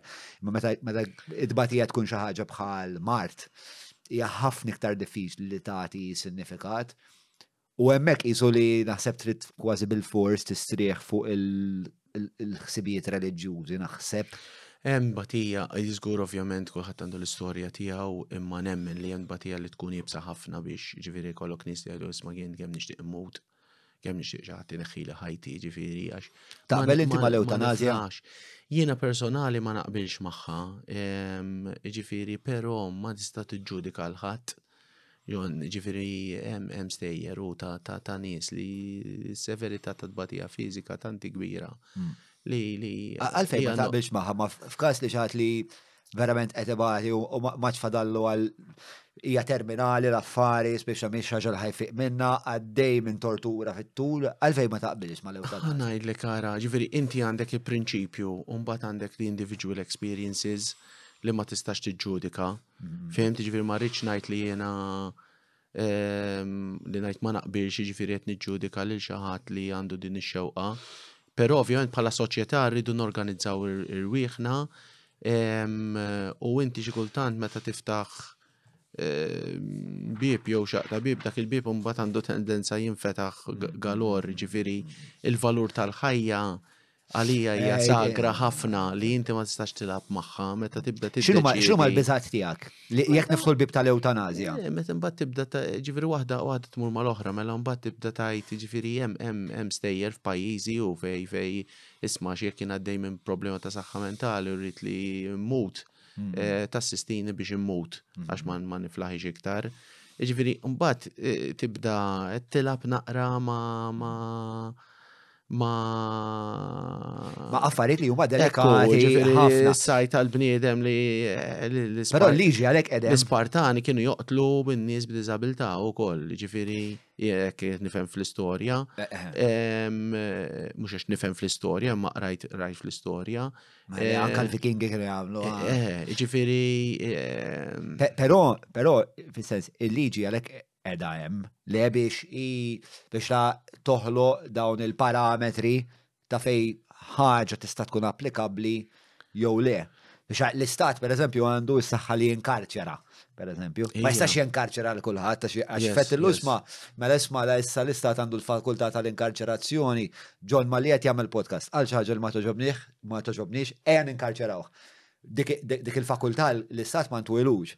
Fil-waqt li nistaw namlu l-istess applikazzjoni ta' gradazzjonijiet fejn iġri l-eutanasja affarijiet bħal dawn. Però hemm red line nemmen li meta l-bniedem tibda taraħ bħala għaġin bat pereżempju tmisma tal-abort pereżempju, jekk mara li għaddejja minn ġifieri ġiet raped. Mhix lesta għal din it-tarbija. M'għandix ovvjament toqqaf dik il-ħajja jekk tixtieq pereżempju. Però mhux żewġ argumenti differenti minn xulxin. Għax waħda isa mela fuq l-abort biex il-punt ta' kontenzjoni huwa ġeneralment li it-tarbija m'għandix leħen u hawnhekk qed niġġieldu fuq is-sovranità tal-ħajja fuq minn taqa. Fil-waqt li meta niġu għall-eutanasja hija ċara ħafna li l-individwu li huwa sovran u għandu l-autonomija tiegħu jista' jiddeċiedi li hu fuq innifsu u f'ċertu kuntesti nista' nimmaġna liġi li tajt mela inti jista' tapplika l-eutanasja jekk inti terminali u għal daqstan speċa u għaddej minn tant dbatija ma nafx kif ħankejlu d-dbatija issa forsi hija naqra suġġettiva ma nafx. Ara, jiena mill-valur tal-ħajja li tipproteġija mill-mitwelid sal-mewt tajjeb. Issa, again, ma naħsibx li għandi expertise f'dan is-suġġett anke bħala morali, jiet nitkellem from a gut feeling ukoll. Però ovvjament il-bniedem kif inhu once li tiftaħ daw il-bibien ikollok ukoll ġifieri again. It is a bit of a defeatist mentality li jiena ma nistax però inkun kaut, għax jiena naf li hemm nies li għaddejjin fid-tbatija estrema li kuljum jaħsbu fuq li jixtiequ jmutu ħajstrieħu u nempatizza magħhom u ngħid jien ma nistax niġġudika dik il-persuna x'jien m'iniex fiż-żarbun tagħhom. Taħseb li qatt tasal f'xi punt fajtek fejn tirrikonsidra fejn tajt naħseb dan kien prinċipju li forsi ma ħsibx biżejjed dwar. Kif qiegħed illum nista' ngħidlek John, ġifieri bħala kunċett jista' jkun defeatist li bniedem nemmel li can rise above pain. Tajjeb. Però daw ukoll żewġ affarijiet naqra differenti. Neħel ftit għax meta tibda targumenta fuq prinċipju xi kultant titlef dik il-persuna tismani li tixtieq tmut illum għax il-batija severa, tajda ma jaf x'inhu jgħid u jkollha raġun. Tajjeb, ġifieri rid nagħmel naqra dik is-separation ta' l-empatija u nuqqas ta' ġudizzju għal dik il-persuna u jiena nemmen kbir fil-ħnina Alla li Alla jkun jafu fejn qiegħed il-bniedem xi jiflaħ u ma jiflaħx, ġifieri ma tantx nista' niġġudika, però bħala prinċipju jiena kontra dik l-idea. Li bniedem li jtibati kollu l-għażla tal-eutanasja. It's defeatist għax nemmen ġeneri bniedem can rise above the occasion, però jienu ngħidi wkoll li jisma' qed ngħidha minn pożizzjoni ta'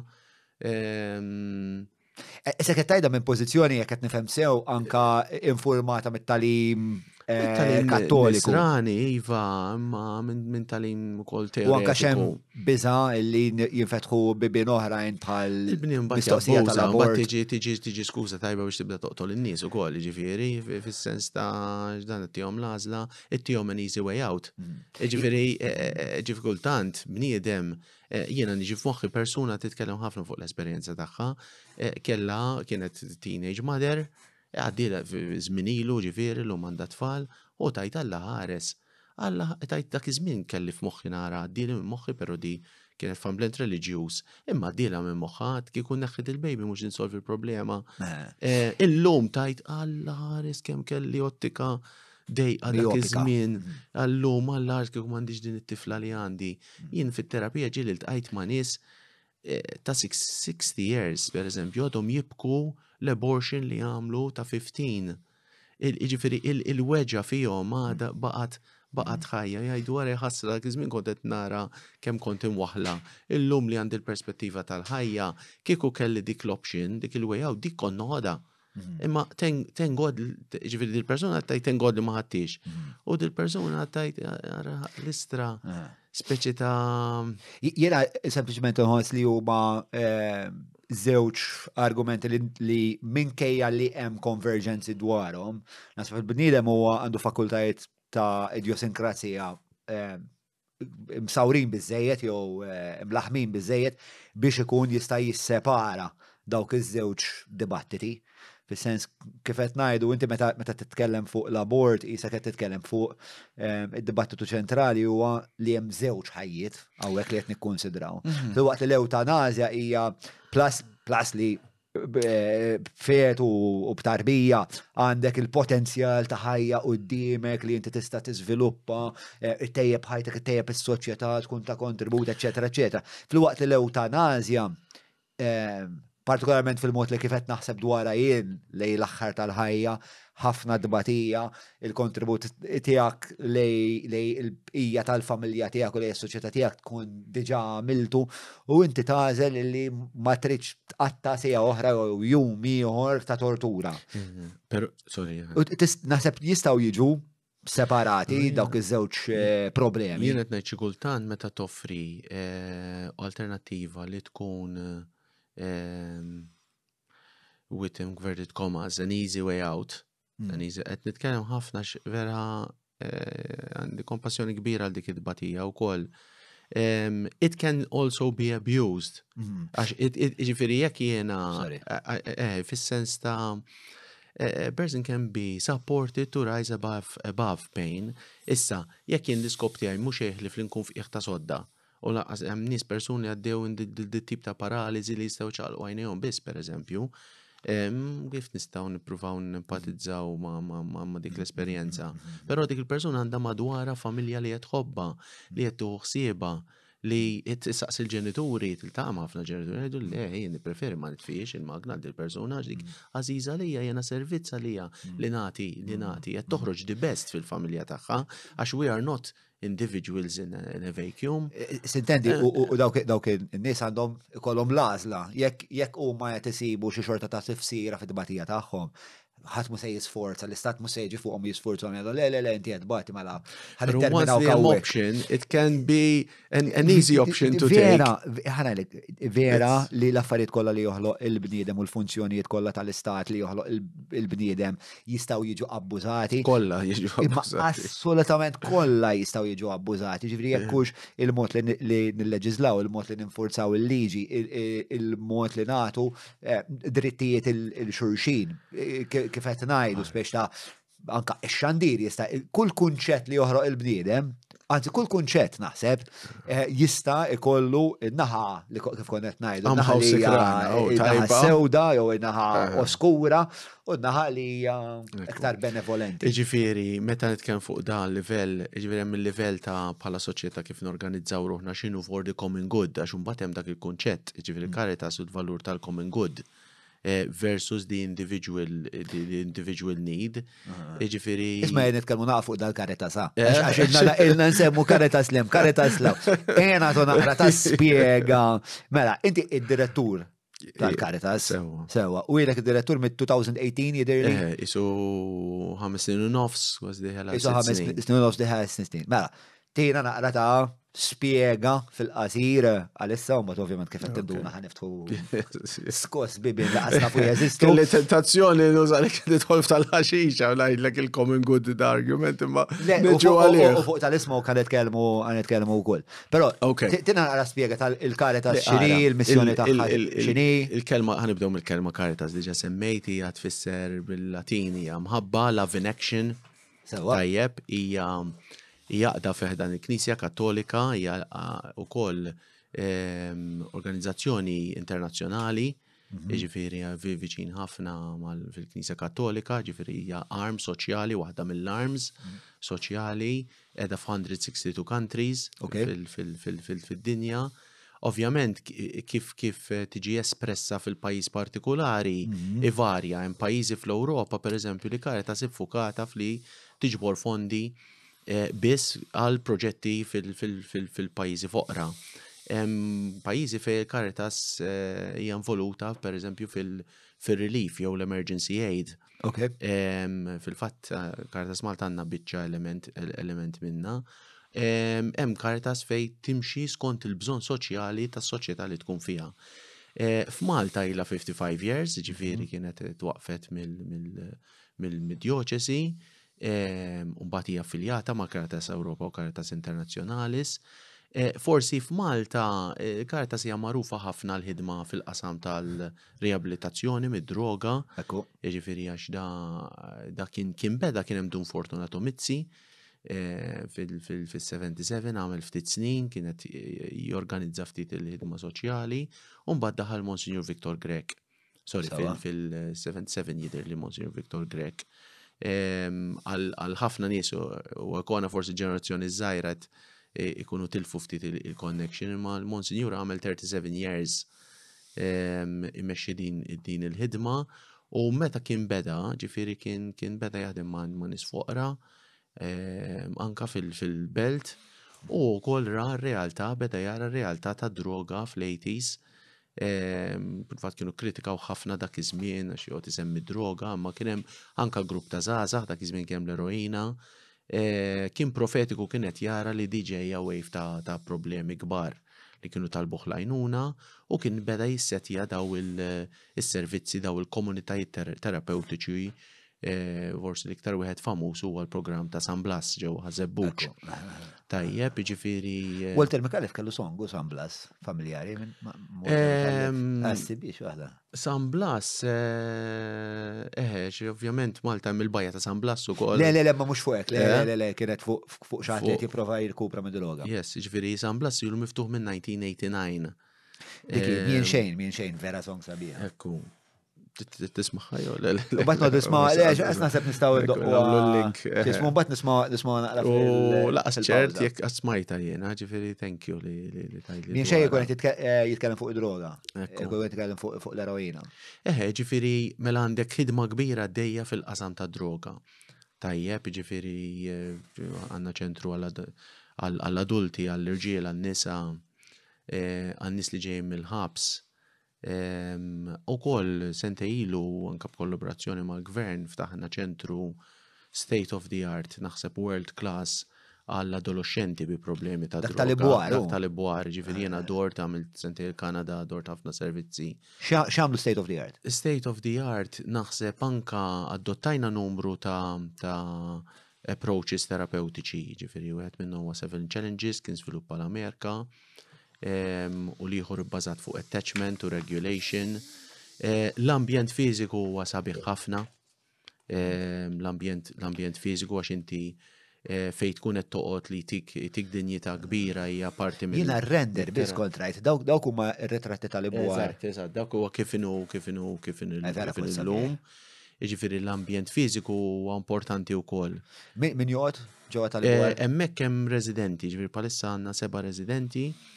L-average age 15-16. Ovvjament da ċentru jagħti wkoll għajnuna fil-komunità, ġifieri għandna wkoll xi 50 adolescenti oħra l-familja tiegħu li jkunu qed jiġu għal sessions one-to-one jew gruppi jew jiġu għal gruppi fil-għaxija jew l-attivitajiet u support il-familji tagħhom. Sewa. Però huwa world class, ġifieri wiċċ minn quddiem ngħidha. Tella l-video waqt li qed jispjega. Eżatt, proset. Barra l-ambjent fiżiku, ovvjament hija l-terapija li tiġi provduta l-istaff bħal dejjem bħal l-istaff kollu tal-Caritas b'ħafna mħabba. Ir-residenti għalfej ikunu qegħdin hemmhekk qed ifittxu l-għajnuna. Ġeneralment ikunu hemm jekk inti ta' 15 jew ta' 16 għandek bżonn tinqala mill-ambjent tiegħek għal ċertu tul anke l-sena għax ikun hemm problemi serjissimi. Pero tengod għaw dan il-post jiena meta ġejt mill-Kanada fit-2004 u anka qabel ġifieri kienu hemm dawn l-adolescenti bi problemi soċjali kbar li forsi jibdew jisru diffrejhom mal-liġi. Għal xi raġuni l-familji tagħhom tilfu l-kontroll jew m'għandhomx familja. Qed daħlu diġà fid-droga pjuttost b'ċertu saħħa. U daw kienu jispiċċaw jew mbagħad eventually meta jkollhom 14 jiġu mresqa xieġu beyond the criminal age għaw li jistgħu jitresqu jinżammu l-ħabs jew jiġu recoverati Mount Carmel li mhumiex l-ambjenti tajbin għalihom u kien hemm gap kbira fis-servizzi. Dawn huwa xorta żgħażagħ li għandhom problema ta' dipendenza u abbuż ta' droga, però magħhom ikun hemm ħafna affarijiet oħra. U kemm għad li hemm residenti? Bħalissa hemm 7, ġifieri. Ħoss li għandkom bżonn ħafna iktar minn dawn il-jarjen. Issa, jien naħseb kull min għandu bżonn konna qed nirnexxinna naqduh għax inti għal-residential u ħafna tiġrilhom ħafna li daħlu dejqu jew qabżu l-lajn mod ikraħu kellhom jiefu għal xi żmien jew jitwaqfu maġġoranza tagħhom jerġgħu jiġu u mbagħad jiġu b'motivation ġdida. Però hemm realtà li wkoll hemm referrals li jiġu mis-sistema tal-ġudizzjarji u anke jista' jkun missew ma' ħabs anke mis-saħħa mentali. Ovvjament hemm min jiġi għax jagħmel jitlobu ġifieri, kellna ġaħat li mbagħad fuq Facebook għandi bżonn lajnuna. Ġifieri għandek numru minnhom li jiġu wkoll diġà kellhom element fejn is-soċjetà għaltilhom stop għax missew mal-ħabs jew missew ma' Mount Carmel, imma għandhom option huwa xorta volontarju. Ġifieri imma għandhom option fejn morru li oppost li jilqaħħom b'ħafna mħabba li jifhimhom li għandhom post fejn jesprimu l-uġieħ tagħhom mod san u jaħdmu fuqhom infushom. Però hija realtà li dik l-età għandek ħafna referrals li jkunu mandated li isma' għandek option jew tmur ħabs jew tmur programm. Jew isma' jekk inti tagħmel dal-programm aħna nistgħu nirrilaxxawk. X'inhu l-proċess tal-programm? La darba jiena pereżempju dħalt hemmhekk bħala residenti. Iġifieri l-ewwel hemm assessment, hemm evaluation biex bniedem jista' jkun morna narawh pereżempju anka il-juvenile prison li għandna, il-kors nispjegawlu jkollhom ħafna mistoqsijiet x'inhu dal-imbierek programm u x'inhuma r-regoli u x'ikunu qed jagħmlu. Għax ovvjament ma tistax iġġiel bniedem jagħmlu l-programm, jekk inti bniedem battu mit-triq il-maġistrat qalu inti tmur hemm bil-fors u da ma jridx ikun hemm. Ġieli spiċċa jweġġa' lil nifsu jweġġa' lill-oħrajn u mhux healthy. It's not a secure unit, jiġifieri inti ma tinqafilx under lock and key ġo dal-post. Jiġifieri jekk bniedem irid jitlaq, ġord għandu l-libertà li jitlaq, però jekk pereżempju dana miss mal-ħabs morna qed naraw qed nispjegawlu jgħidilni iva jiena nixtieq niġi, tkellmu mal-maġistrat u jgħid isma' jtih il-prison leave jew jtih il-bail biex jiġi għandna. U mbagħad hemmhekk isir hemmhekk hemm struttura fil-ġurnata, timetable ta' kif jimxi jibda bl-isports, u mbagħad il-breakfast, u mbagħad ikun hemm l-iskola. Ma l-iskola hija adattata, ġifieri hemm agribusiness, media, adventure sports, hospitality, ġifieri ħafna mill-iskola hija applikata. Ġifieri hemm il-ġonna, hemm l-eliqi, hemm għandna media lab sabiħ ħafna. Ġifieri nofsinhar ta' filgħodu ovvjament, speċjalment jkunu fl-età tal-iskola jkollhom l-iskola, u mbagħad jippreparaw l-ikel, jiklu flimkien, ikollhom gruppi terapeutiċi. Ikun hemm li jkollhom impjieg? One-to-one fl-aħħar fażijiet. Speċjalment jkollna min jalaq l-18 pereżempju meta jasal biex joħroġ, u mbagħad ngħinuhom ukoll biex isibu xogħol. Il-demografika hija sa 18-il sena? Ġeneralment qed nitkellmu bej isu 14 to 18. Average age is 16, ġifieri dawn qabel kienu jispiċċaw fil-programmi mal-adulti, l-average age tal-programmi tal-adulti tiela, nistgħu nitkellmu fuq iktar tard ukoll, ma kienux jiffitjaw. Ġifieri daw il-programmi tal-adulti għandhom ħafna iktar ċertu regoli, ċertu strettezza, u daw jibdew jiksruhom left, right and center, jispiċċaw jitkeċċew, ma kienx jiffitja, jiltaqgħu ma' nies li huma kbar minnhom li ħajruhom xi kultant forsi flok jgħinuhom ħajruhom, jiġdew jkunu interessati għax għadha tibda il-ħajja tagħhom tal-addiction, ġifieri għalhekk kellhem bżonn programm speċjalizzat. Hemm gruppi ta' terapija, gruppi ta' terapija individwali, gruppi għall-familja, family therapy. Ovvjament l-sports u l-extracurricular huwa parti, ġifieri jiena jiġini f'moħħi żagħżugħ pereżempju li beda jieħu ħsieb il-papri u rada l-fellus jitwielet hawn minn ġol bajda fimt l-eċitament li kellu. Liħor li qed jieħu ħsieb del-roqa, pjanti, basal jew patata, qed jieħu ħsiebhom qed jarhom jikbru. Hemm ħafna training dal-adventure therapy, ġifieri milux għamlu you make camping, ħadu l-backpacks, telqu bil-mixi, u kampjaw, ħadu ħsieb l-ikel, ġifieri off the grid. Tajjeb, jumej ma ħaslux naħseb. Imma qed iduqu fimt hemm iġieri fil-ħodu jew l-sports fil-ħodu, qed iduqu lifestyle. U l-lan x'inhu anzi ħansaqsik il-programm kemm idum? Dan huwa sena. Sena, ġifieri jekk jiena dħalt illum għandi sena nipparteċipa f'dan il-programm. Eżattament. Tul dan is-sena l-għanijiet tagħkom bħala Caritas mar-resident x'inhuma? Ara, vis-à-vis is-sustanza, wieħed l-ewwel jifhem x'inhi r-rol tas-sustanza fil-ħajja tiegħu. Tajjeb, ġifieri anke da 7 Challenges program hekk jibda. Let's have a very honest conversation x'inhuma l-vantaġġi ta' din is-sustanza f'ħajtek u x'inhuma l-iżvantaġġi. U jekk intix lest tagħmel għażla li tgħix mingħajrhom jew le. Tajjeb, ġifieri fl-adolescenta li jkollhom il-power u l-kontroll fil-ħajja tagħhom huwa vera importanti, ġifieri aħna nakkumpanjaw f'dal proċess.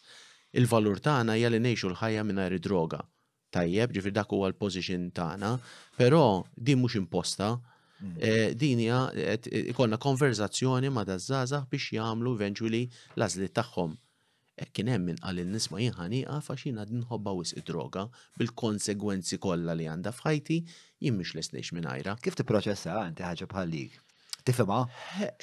Ġifieri ovvjament ikun hemm mix ta' uġieħ għax inti tara l-potenzjal tal-persuna tidbil quddiem għajnejk, di għaddu minna l-ġenituri fejn ikun hemm ġenituri, li tara li ibnek qed jagħmel dawn l-għażliet li qed ikissruh.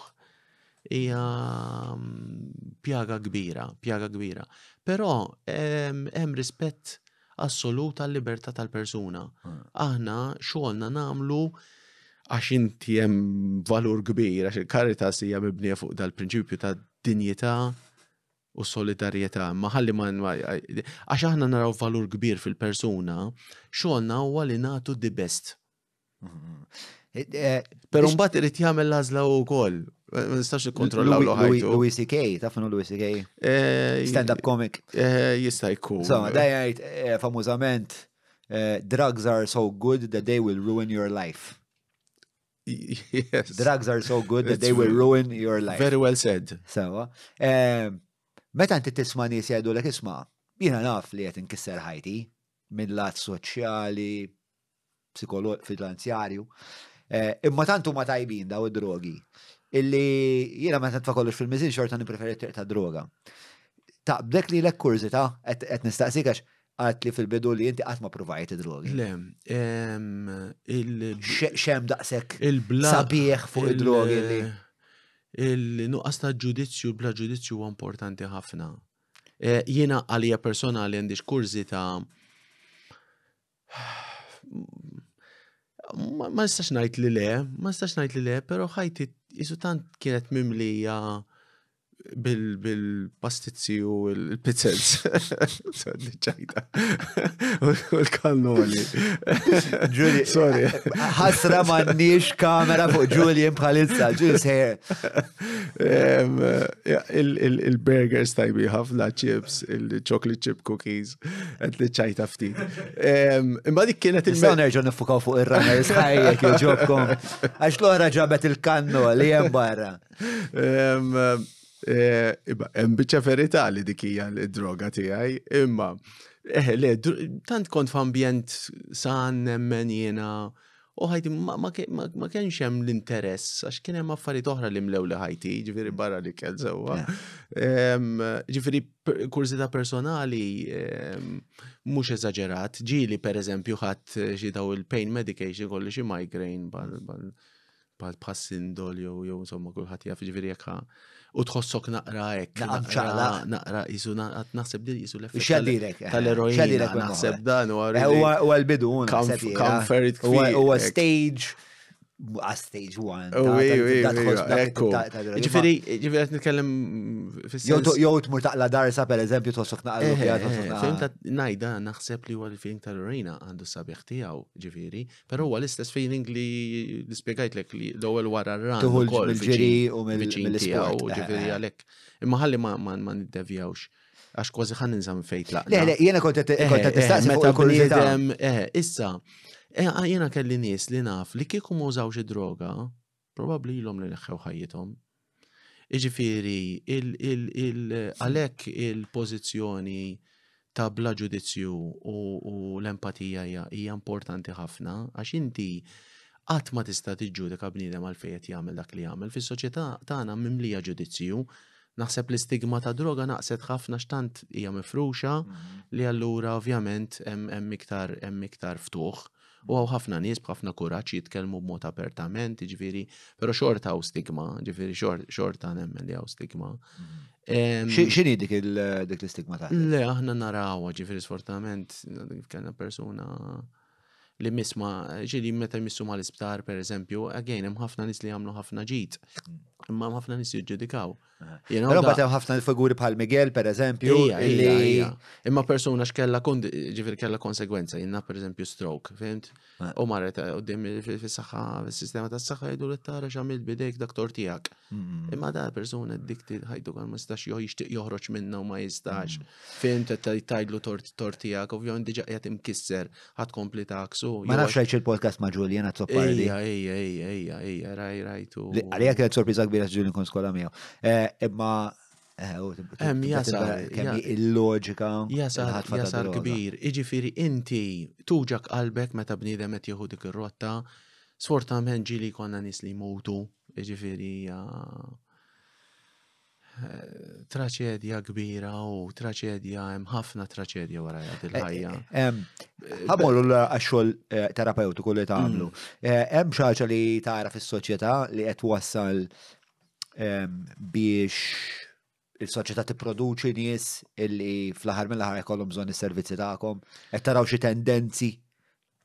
Ara, da suġġett kompless, però risposta faċli hija iva. Ġifieri, ovvjament, jien nemmen is-sustanzi kienu mal-bniedem minn dejjem u jibqgħu hemm għax huma tajbin fis-sens li għandhom effett li l-bniedem isserħu minn xi ħaġa, allura ovvjament il-bniedem ħajfittixhom. Tajjeb, ġifieri dak huwa dik hija realtà ma stawx naħarbu minnha, di bħal tal-qamħa s-sikranem. Tajjeb u l-ħażin di hija ħatibqa' magħna. Hemm ktieb interessanti għal xek sibu ġu fuq il-fatt illi aħna mhux il-fatt, sorry, ipotezi illi l-bniedem waqaf ikun ngħidu xadina sar self-conscious meta kien diġà humanoid bħal Neanderthal u daw il-varjazzjoni kollha, imma meta kien hemm perjodu fejn kien jikkaċċa wara ċertu annimal. U dak inti biex jikkaċċjaw huma li jagħmlu huwa li inti qatt ma tista' tiġri daqsi naf kwalunkwe annimal qed tiġi warajh. Allura inti toqgħod tiġi warajh għal ħafna jiem sakemm huwa jgħajja. U biex inti tiskopri l-imtraġit qabad, tara fejn porga u tmiss u kienu jmissu jduq, eċetera, eċetera. Imma li kienet jiġri huwa illi f'dak id-demel kienet jikber il-mushroom. U dik il-mushroom kienet psikadelika. U kienet il-bniedem kiel minn din il-mushroom li s-sakizmu ma kienx bniedem u minn hemmhekk żviluppa self-consciousness. U minn hemmhekk insomma bdiet l-ispeċi tal-bniedem kif nafu għallum. Qed speċjat ngħid dal-aneddotu għax xajt semmejt li mill-bidu, mhux tal-li mill-bidu beda, ma skont ċertu ħassieba li beda minħabba li bdejna ninteraġixxu ma' drogi. Iġri kważi qed thank God for drugs. Well, ma nafx hekk nippreferix inkun bniedem jew gorilla, naħseb il-preferenza tiegħi naħseb probabbli hija gorilla.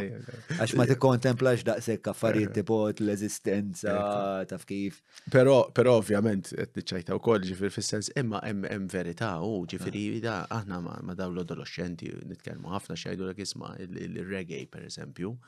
Jekk inti tieħu l-ecstasy, fimt li tħossok one with everyone. Dik esperjenza spirituali kważi u provokata mill-sustanza. Mill-reggae music, ġifieri huwa espressjoni tal-ħaxixa. Ġifieri, I love it, nħoggos nisma' il-reggae, ġifieri it's a music form of cannabis. Għalkemm jiena skoprejt dal-aħħar holotropic breeding. Mela, nisa jgħidu l-bro t-eżagġerax, minix neżagġera. Li inti jista' jkollok esperjenza psikadelika, naħlifilkom esperjenza psikadelika, mingħajr l-utilità tas sustanzi.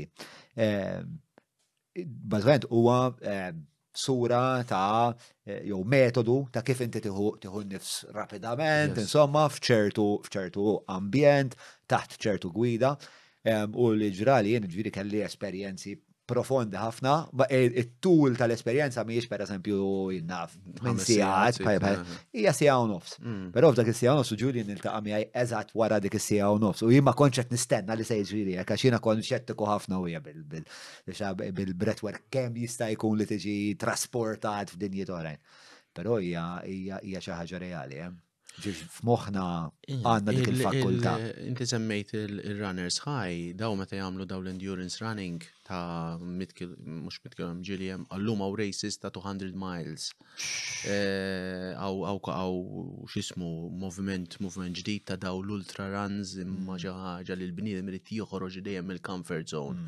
Spiss ikollhom hallucinations, ġifieri, l-esperjenza ovvjament jista' jkun m'għandhomx ossiġenu f'moħħhom, l-ajja, imma hija wkoll tiġrilhom ħafna. Il-bniedem dejjem irid joħroġ għalhekk ir-realtà spiritwali, dejjem joħroġ minnu nifsu going beyond. Hija parti mill-identità tal-bniedem. Issa is-sustanza dejjem kienet hemm. Ġifieri inti tajdak l-eżempju, l-Azteki, il-Magic Mushrooms, il-Peyote. Ġifieri, issa, l-ixu hija, illum qed tintuża wkoll fit-terapija, il-psychedelic drugs qed jintużaw biex jipproċessaw it-trauma Kif tħossok wara din? Le, hemm riżultati tajbin ħafna minna, imma ovvjament inti qed tieħu sustanza kontrollata b'nies qed jassistuk ħalli if things go haywire. Inti qed palmet inti tuħu mediċina ma taqbilx miegħek u mbagħad titwaqqaf.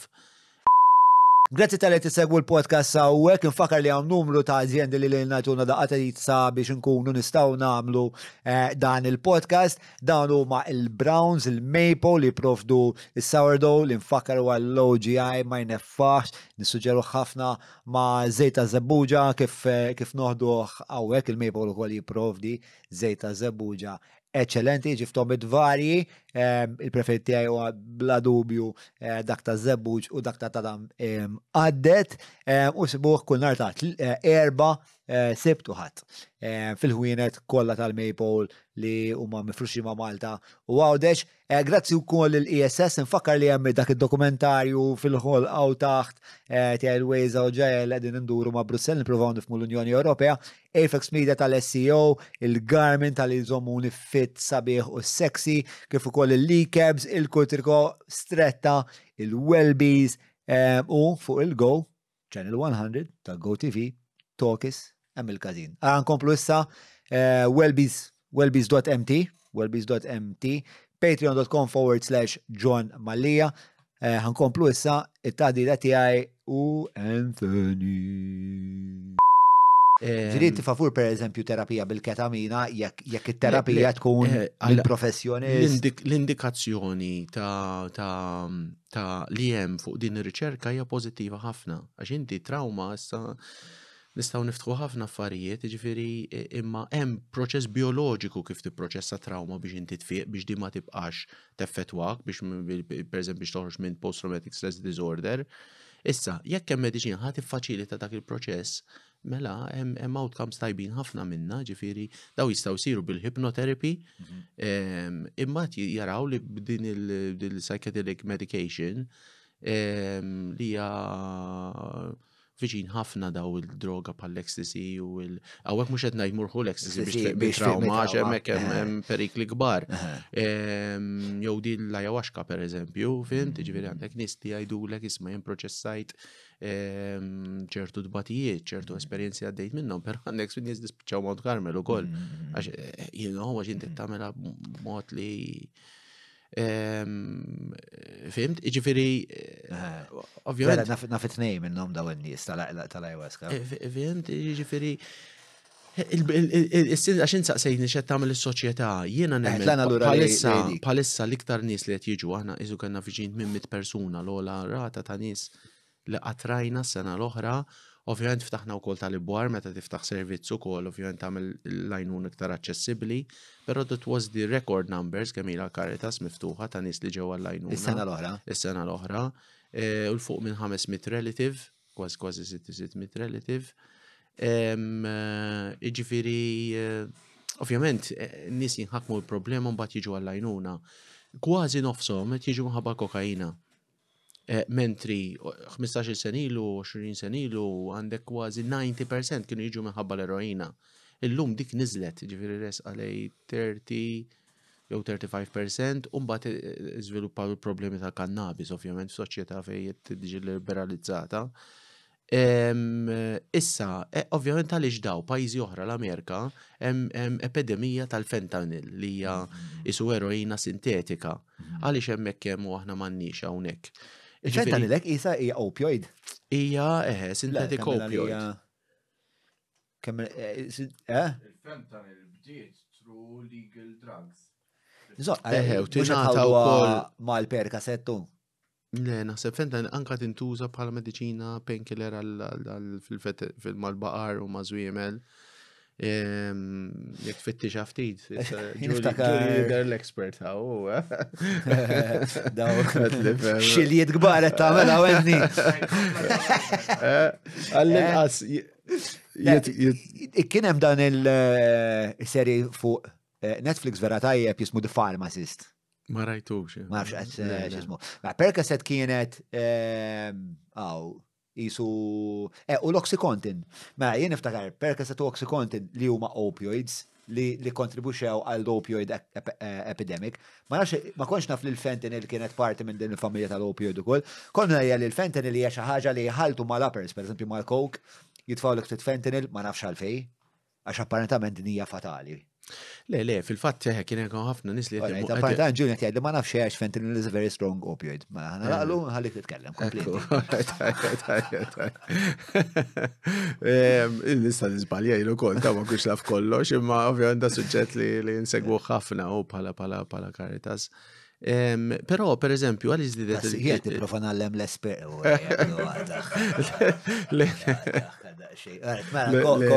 Meta tkun li titgħallem dejjem tibqa' li kont ngħid jiġifieri x'ġara fl-aħħar f'pajjiżna ġifieri anke fil-West hemm il-kokaina li nfirxet ħafna, jiġifieri l-affluenza ekonomika. Ovvjament jekk nies għandhom aċċess għal ċertu flus, ħajkunu jistgħu jakkwistaw droga li hija iktar expensive pereżempju, f'ħajja li hija vera maġla driven bid-divertiment, nuqqas void spiritwali, ġifieri bniedem qed jaħdem u jaħdem għal flus, u mbagħad stressjat u jrid jiddiverti fil-weekend pereżempju, jista' jkun effett ieħor. Ġifieri mbagħad dawn il-fatturi kollha, fimt, jiġu kollha flimkien aħna. Għadiet tissemmi l-affluenza? L-affluenza tagħha effett huwa xi. U ħajja aktar maġla. Ħajja aktar maġla, void spiritwali. Void spiritwali kont sensaqsi dwaru. Void spiritwali, ġifieri speċjalment. Taħseb il-vakum li ħallit il-Knisja? Naħseb għandha x'taqsam iva, għandha x'taqsam, ġifieri bħalma pereżempju n-nies ifittxu l-isport bħala connection spiritwali, bħala sens ta' komunità, u daw ħanerġa' nsemmihom ftit dal-gruppi li kont magħhom, ġifieri niltaqa' magħhom issa ovvjament ħbiberija ma' dan nies li tkompli tikber, jitkellmu għalu aħna isna familja u hekk, jitrejnjaw fil-ħodu, fil-għaxija, fil-weekend, b'ċertu commitment li tkun fil-ħamsa ta' fil-ħodu. Dak il-sens ta' komunità li qabel kienet ta' appartenenza kienet ta' knisja sa' tiegħu l-istessa tista' tkun il-mużga, però li konnet ngħid meta semmejt il-voice spirituali, ġifieri għajja niltaqa' ma' ħafna nies, pereżempju, jgħidu li isma' kont miżewweġ, għaddejt minn separazzjoni, sibt ruħi waħdi, ħbieb bdejt nipprova nagħmel ma' ftit ħbieb, daw jmorru jiddevertu, jieħdu ftit coke, u hemmhekk iltqajt mal-coke, ġifieri għandna nies li bdew il-kokain iktar tard fil-ħajja tagħhom. Huma ħafna fil-fatt. Fimt, jiġifieri mbagħad missew magħha din ħassew l-ewwel nett straħu ftit mid-dwejjaq li kollhom għax jiena fikrhom problema fil-business jew problema jiena f'spiss nisma'wa bniedem li qed jaħdem 16 siegħa kuljum pereżempju. Ġifieri għadni mhux ħansemmi ismijiet u noqgħod attent mill-anonimità u l-konfidenzjalità. Xi kultant ma' residenzi darba kull ftit months immur trip magħhom, għadna insomma kienet trek ġifieri, imma San Blassa u mill-ġnejna sa Golden Bay u lura mill-imħarbat. U daħt jgħajli jiena kont nsemmiħa xem ħafna minnhom, jien kont naħdem 16 siegħa kuljum. Il-cocaine bidejt biex nipprova nkun insostni dal-livell ta' xogħol, kellu ċertu xogħol fiżiku, biex jien nista' nibqa' għaddej 16 siegħa kuljum. La kienet qedtejn il-kokaina biex jien nibqa' għaddej. Kellu goals ta' flus, kellu goals li kabbar il-business. Ġifieri daw raġunijiet fejn iltaqgħu magħhom, jiena ieħor ukoll għalli isma' għandu business, għaddejna minn żmien diffiċli, ħabib tiegħu qallu ħapejjeb ftit ħaxixa tgħinek tistrieħ, għalli di vera nitni. Għalli ma mbagħad bdejt impejjeb fil-ħodu bejn b'infejjeb for nofsinhar nieħu l-break. Għalli ġej fissa jew ma nistax noħroġ minnha għax qed juża bħala mediċina. Allura ovvjament ġi hooked. Ġifieri. Ovvjament nixtieq nagħmel il-punt li qabża kbira bejn li jkollok il-viċċju tal-coke u jkollok il-viċċju tal-smoke.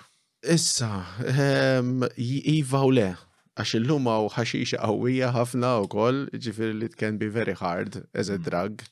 Nistgħu nisseparaw ma nixtieq nitkellem fuq it-tnejn, ġifieri u bħalma taf għandek l-ispazju kollu tad-dinja. Le, it's okay, ġifieri fis-sens mod liberu.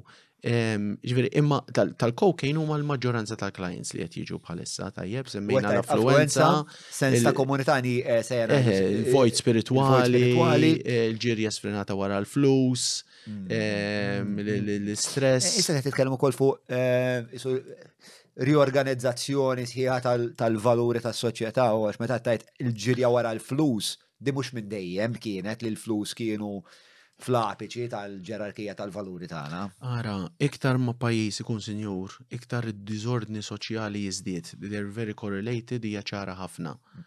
Daw morru fl-imkien ħafna, ġifieri iktar ma l-pajjiż ikun sinjur, iktar ikun hemm diskord soċjali. Imma ikun hemm perjodu ta' tranzizzjoni. Ġeneralment, mhux biss ikun sinjur, meta l-gap bejn il-fqir u s-sinjur tikber imbagħad.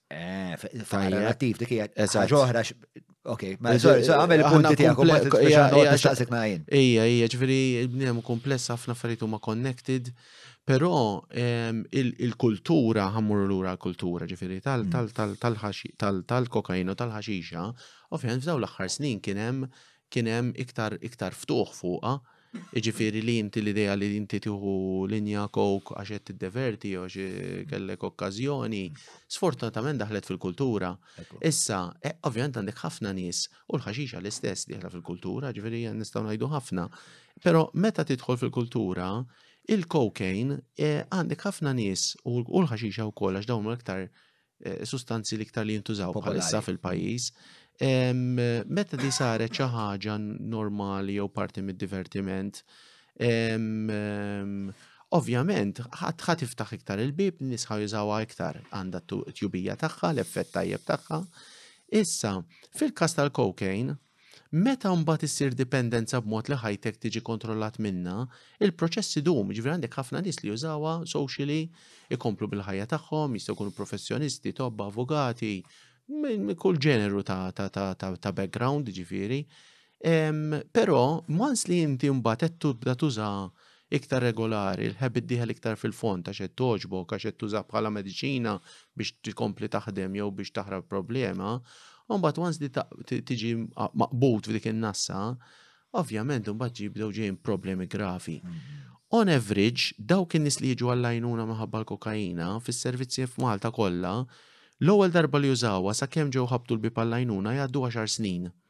Ġifieri jkun hemm ħafna snin li qed jużaw b'mod kind of kontrollat, u mbagħad again problema fil-business, problema f'relazzjoni, mbagħad bis-sustanza l-ib tal-crack cocaine, pereżempju, hija once jaqilbu għal il-crack li hija cocaine msajra b'mod li tiġi isa kristalli, tpejjebha ġol.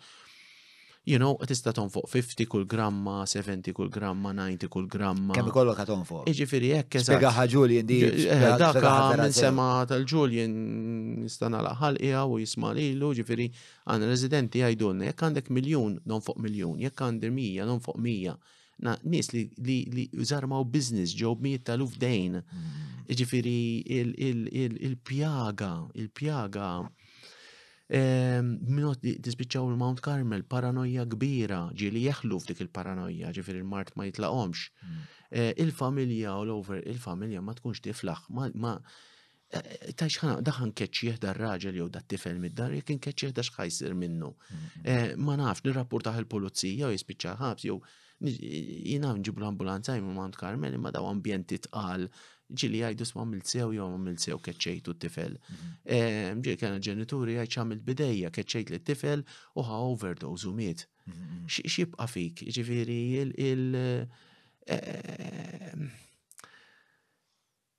hija sad ħafna John, ġifieri għalhekk bħala soċjetà ovvjament bniedem ikun irid il-libertà, id-dritt li jpejjeb joint li juża l-kokaina, però mbagħad għandek proportion ta' daw il-persuni li jispiċċaw ġo diżastru bħalma kien jispiċċaw bix-xorb. Jiġifieri qed insemmija xi xorb u sigaretti huma legali issa għandna l-ħaxixa. L-iktar nies li jmutu f'Malta huma bis-sigaretti u bix-xorb. Huma żewġ sustanzi li huma għax huma l-iktar prevalenti. Għax huma ovvjament legali miftuħin, l-alkoħol ovvjament jinħu gost, jinħu tazza mbit, jinħu tazza berra, ġifieri dik daħlet ħafna fis-soċjetà mhux qed ngħid li xi ħaġa li però daw huma għandhom il-gost tagħhom, però meta għandek sustanzi li għandhom din is-saħħa u tihom il-libertà, tihom il-ftuħ, in-nies ħajamlu għalihom u min jiġi effettwat ħażin, il-proportion tagħhom ħajikber. Ġifieri l-ewwel semmejt il-common good argument, ġifieri hawnhekk nibdew daħlin.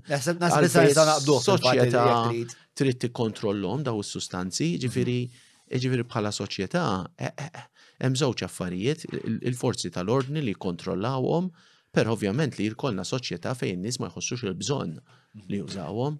Jiena fl-esperjenza tiegħi nsaqsejni kaċċa droga. Qatt ma kont exposed f'ambjenti ta' użu għad-droga. Dejjem kelli fulfillment minn affarijiet oħra. Allura isu qatt ma tkun hemm droga madwari, u dejjem mhux droga ma la jsiba ġifieri, imma qatt ma rajt droga, qatt ma ġifieri thank God kont f'ambjent ningrazzja l-Alla li ma kellix dal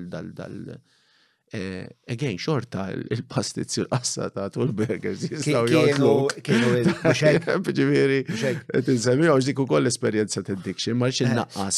Ġifieri hemm livelli differenti. Dwar argumenta favur il-proibizzjoni ta' ċertu sustanzi. Il-kontroll. Per is-sigaretti nieqes l-użu tagħhom. Issa s-sigaretti għandek ħafna liġijiet illum ma tistax pejjeb lem, ma tistax pejjeb law, qed tintilef il-moda tisir iktar diffiċli għax hemm iktar kontroll ukoll barra li qed titlef il-moda nieżel. Li mwiet mis-sigaretti qed jonsu, Julian? Probabbli mhux se ssib bħal kollox jew bħal ħafna affarijiet riċerka dwar Malta ma forsi tista' ssib. Le, hemm. Jiena ilma tiegħek sparkling, jew ferralek. Importanti tixrob ħafna. Il-ħin kollu jiena hydrated. Imma nistgħmilek minn da, imma naħseb inti tippreferi sparkling.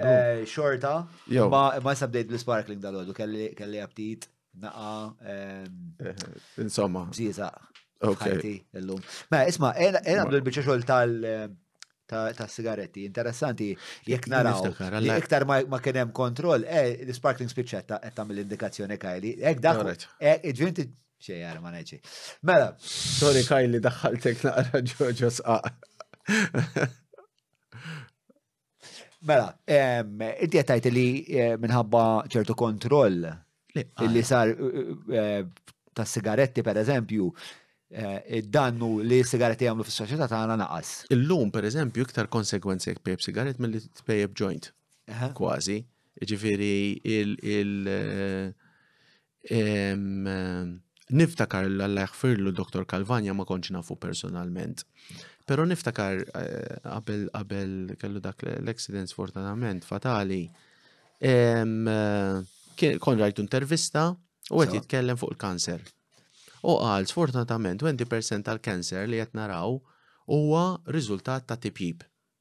Sewa. Minix ċert jekk qalx għall-lung cancer jew cancer in ġenerali, to be fair ma niftakrux dak id-dettall. Imma rajta impressjonanti. Jiġifieri, is-sustanzi li huma joqtlu l-iktar nies f'Malta huma is-sigaretti u l-alkohol. Tajjeb li huma sustanzi li huma legali. Issa, meta inti tiffaċilita sustanza li hija droga għax mill-meta toħodha tidħol fil-moħħ, mhux kull sustanza tidħol fil-moħħ.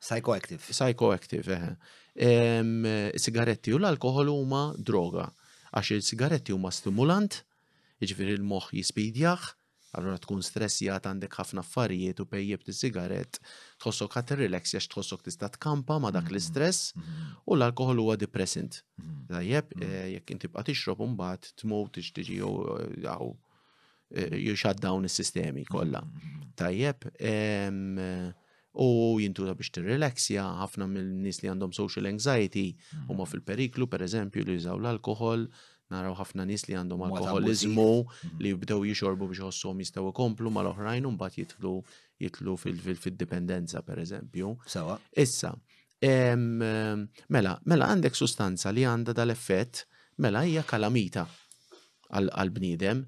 Issa, jekk inti tagħmel sustanza legali u tiftaħ il-ftuħ għaliha, iktar ma tiftaħ, iktar ħajkollok nies ħajużawha. Għall-inqas is-sigaretti u l-alkohol hekk urew. Tajjeb, il-palissa l-ħaxixa wkoll hija fil-West End Drive kbira. Meta l-alkohol pereżempju l-Amerika kien hemm il-projbizzjoni fuq. Nafu illi qabel waqt il-projbizzjoni kien hemm inqas użu ta' alkohol, mbagħad la darba saret legali li tixrob. L-alkohol huwa partikolari ħafna, għax l-alkohol huwa fond ħafna fil-kultura tal-bniedem. Jiġifieri hija sostanza wkoll waħda minn dawk is-sustanzi li tskoprinihom kmieni hija ħafna fil-fond. Jiġifieri naħseb diffiċli nikkumparaw l-alkohol mal-ħaxixa on a grand scale, però għaw push kbira tal-ħaxixa bħalissa fil-West. Fil-West biex tintuża biex tiġi kummerċjalizzata u hemm interessi ta' flus kbar, John, ġifieri f'daw. Sintenti u dejjem u forsi nisseparaw ftit għax huwa speċi argument sħiħi. Iva, ma pereżempju sigaretti, ovvjament mill-riċerka li konnet nagħmlu meta konnet nitlu f'dan id-dibattitu tal-ħaxixa, ġifieri kien hemm żmien fis-sigaretti kien xi ħaġa dawk il-50s, dawk il-bokkin irqaq, ovvjament di kienet parti mir-realtà, imma ma kienx widespread use it-tabak. Mbagħad daħlu l-kumpaniji famuża ħafna dawk il-Marlboro Cowboys, jiġifieri Cool Guys fuq iż-żwiemel, pejpu.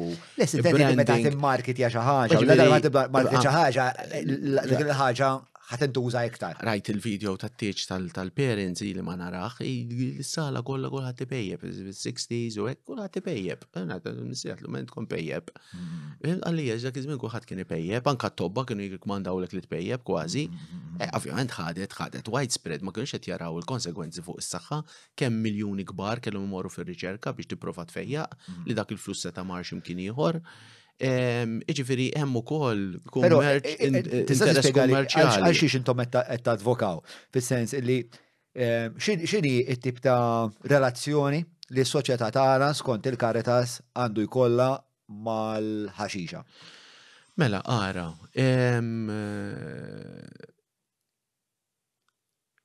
nitkellem għan irrid nikkontjena għall-emozzjoni għax nsab naqamuġuħ kif spiċċaw l-affarijiet bħalissa. Mela, aħna rridu bħala soċjetà biex ma nipprova ngħidha l-ewwel impenn tagħna huwa li jkollna soċjetà sana li n-nies ma jkollhomx għalfejn jfittxu sustanzi. Hija l-prevenzjoni, hija tarka li żgħażagħ jħossu m'għandhomx daqshekk dak l-interess. Tajjeb. Jiġifieri dik hija l-input fl-isports, sport Malta ħadmet ħafna. Tajjeb, mela dik hija waħda minnhom trid tkun prinċipali nifhmu għalfejn nies qed ifittxu droga biex ngħinuhom ma jkollhomx bżonn imorru għaliha. Tajjeb, mela dik waħda. Fuq in-naħa l-oħra għandek in-nies li jispiċċaw vittmi li tihom l-aqwa servizz li tista' biex tgħinhom joħorġu minnha din il-pjaga. Tengod f'Malta għandna ħafna servizzi kumparat ma' barra, għandna ftit problema ma' Mount Carmel jew problema kbira. Imma għaw setqa għaw l-oazi għaw il-Caritas għaw investiment mill-Ministeru tal-Familja, mill-Ministeru tal-Intern f'daw il-programmi, mela min għandu bżonn nintuħ lajnuna kollha. Issa, mbagħad bħala il-kontroll tas-sustanza, jiġifieri. Fis-soċjetà rridu nikkontrollawhom das-sustanzi, semmin jgħid għax il-war on drugs li fnija daw in-nies jibqgħu jippersistu. Però meta inti tagħti ftuħ ħadd iġi abbużat iktar, ħadd iġi użat iktar u jkollok iktar persentaġġ ta' nies li għandhom problema. Pereżempju, ħantik eżempju prattiku. Tajjeb mela Malta fit-2019 f'Disember ġiet legalizzata li jista' jkollok 4 pjanti d-dar, tista' tpejjeb imma mhux fil-pubbliku u mhux quddiem it-tfal. Tajjeb din hija bażi. Jekk tinqabad pejjeb barra għandek xi 235 ċitazzjoni u qudiem it-tfal tola anka sa fuq minn 500. Mela hemmhekk il-politiku qal għandi nies fis-soċjetà li jridu jpejpu l-ħaxixa, mela u nissettja daw il-klabs biex ikunu jistgħu jixtruha b'mod sejf u jafu x'huma jieħdu tajjeb. Però sfortunatament li ġara tajjeb l-enforcement kien diġà batut. Iġu ħanati naqra l-perspettivi tagħna tal-eżempju ta' Malta. Xej sorpriż hemmhekk, kull qasam ta' dal-pajjiż. Jiġifieri hemmhekk imbagħtu, konna nafu l-imbagħtu, l-pulizija diġà kienu qed jgħidulna bil-kemm qed nikkontrollaw is-saħseb wara meta tiġi free. Ma mhux lan huwa speċa probabbli li jitnaqqas il-bżonn tal-enforcement la darba is-sustanza ħad tiġi illegalizzata, dikriminalizzata, dipenalizzata li waħda minn dawn hija. Le, inti palissa għandek jista' jkollok permess li jkollok 4 pjanti u tista' tpejjeb. Mingħajr konsegwenza. Dik hija liġi. Hemm element ta' legalizzazzjoni hemmhekk tagħha. U inti tista' tixtri wkoll minn postijiet partikolari issa bdew jiftħu daw il-clubs b'ċertu kondizzjonijiet li ma jkunx hemm reklamar, hemm limits. Tajjeb nemmen li l-proċess kien serju dak il-proċess ta' dawk is-setting up. Issa, però ħammur pażaj lura. Però meta l-iskattat, sfortunatament l-setup ta' daw il-clubs ma kienx hemm. Mela l-pjanti ma m'hemmx għalfejn tirreġistrom imkien. Ġifieri hemm abbuż li bniedem jista' jibda jżid minn daw il-pjanti u jibda forsi jqassam ukoll. Il-konsum barra triq pubbliku fl-enforcement hija batuta ħafna. Allura għandek jiena mmur l-aħħar erba' kombinazzjoni mort laqa fil-Ministeru tal-Ġustizzja biex nitkellmu fuq dik il-liġi l-oħra l-ġdida li kienu qed jaħdmu fuq għan-nies ta' reabilitazzjoni. Jien sejjer lura karozza, strada stretta, li nkollu xogħol il-ħaxixa. Jiġifieri kemm barra l-barijiet u barra l-uffiċini.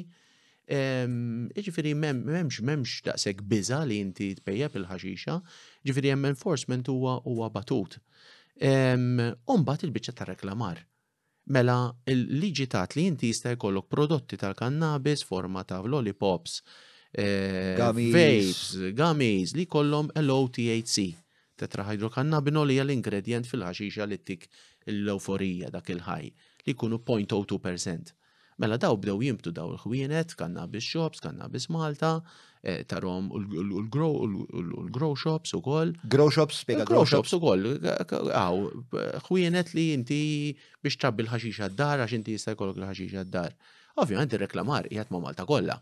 Mela il-social clubs li inti tista' tmur tixtri b'mod legali il-ħaxixa u taf x'inti tieħu li hemm element nemmen ukoll qed isir b'mod issa. It's never too late. Hemm ċertu containment, dawk ma jistgħux jirreklamaw, imma mbagħad it-tfal li ħerġin Zanġiljan mill-water polo training għandhom qudiemhom cannabis shop.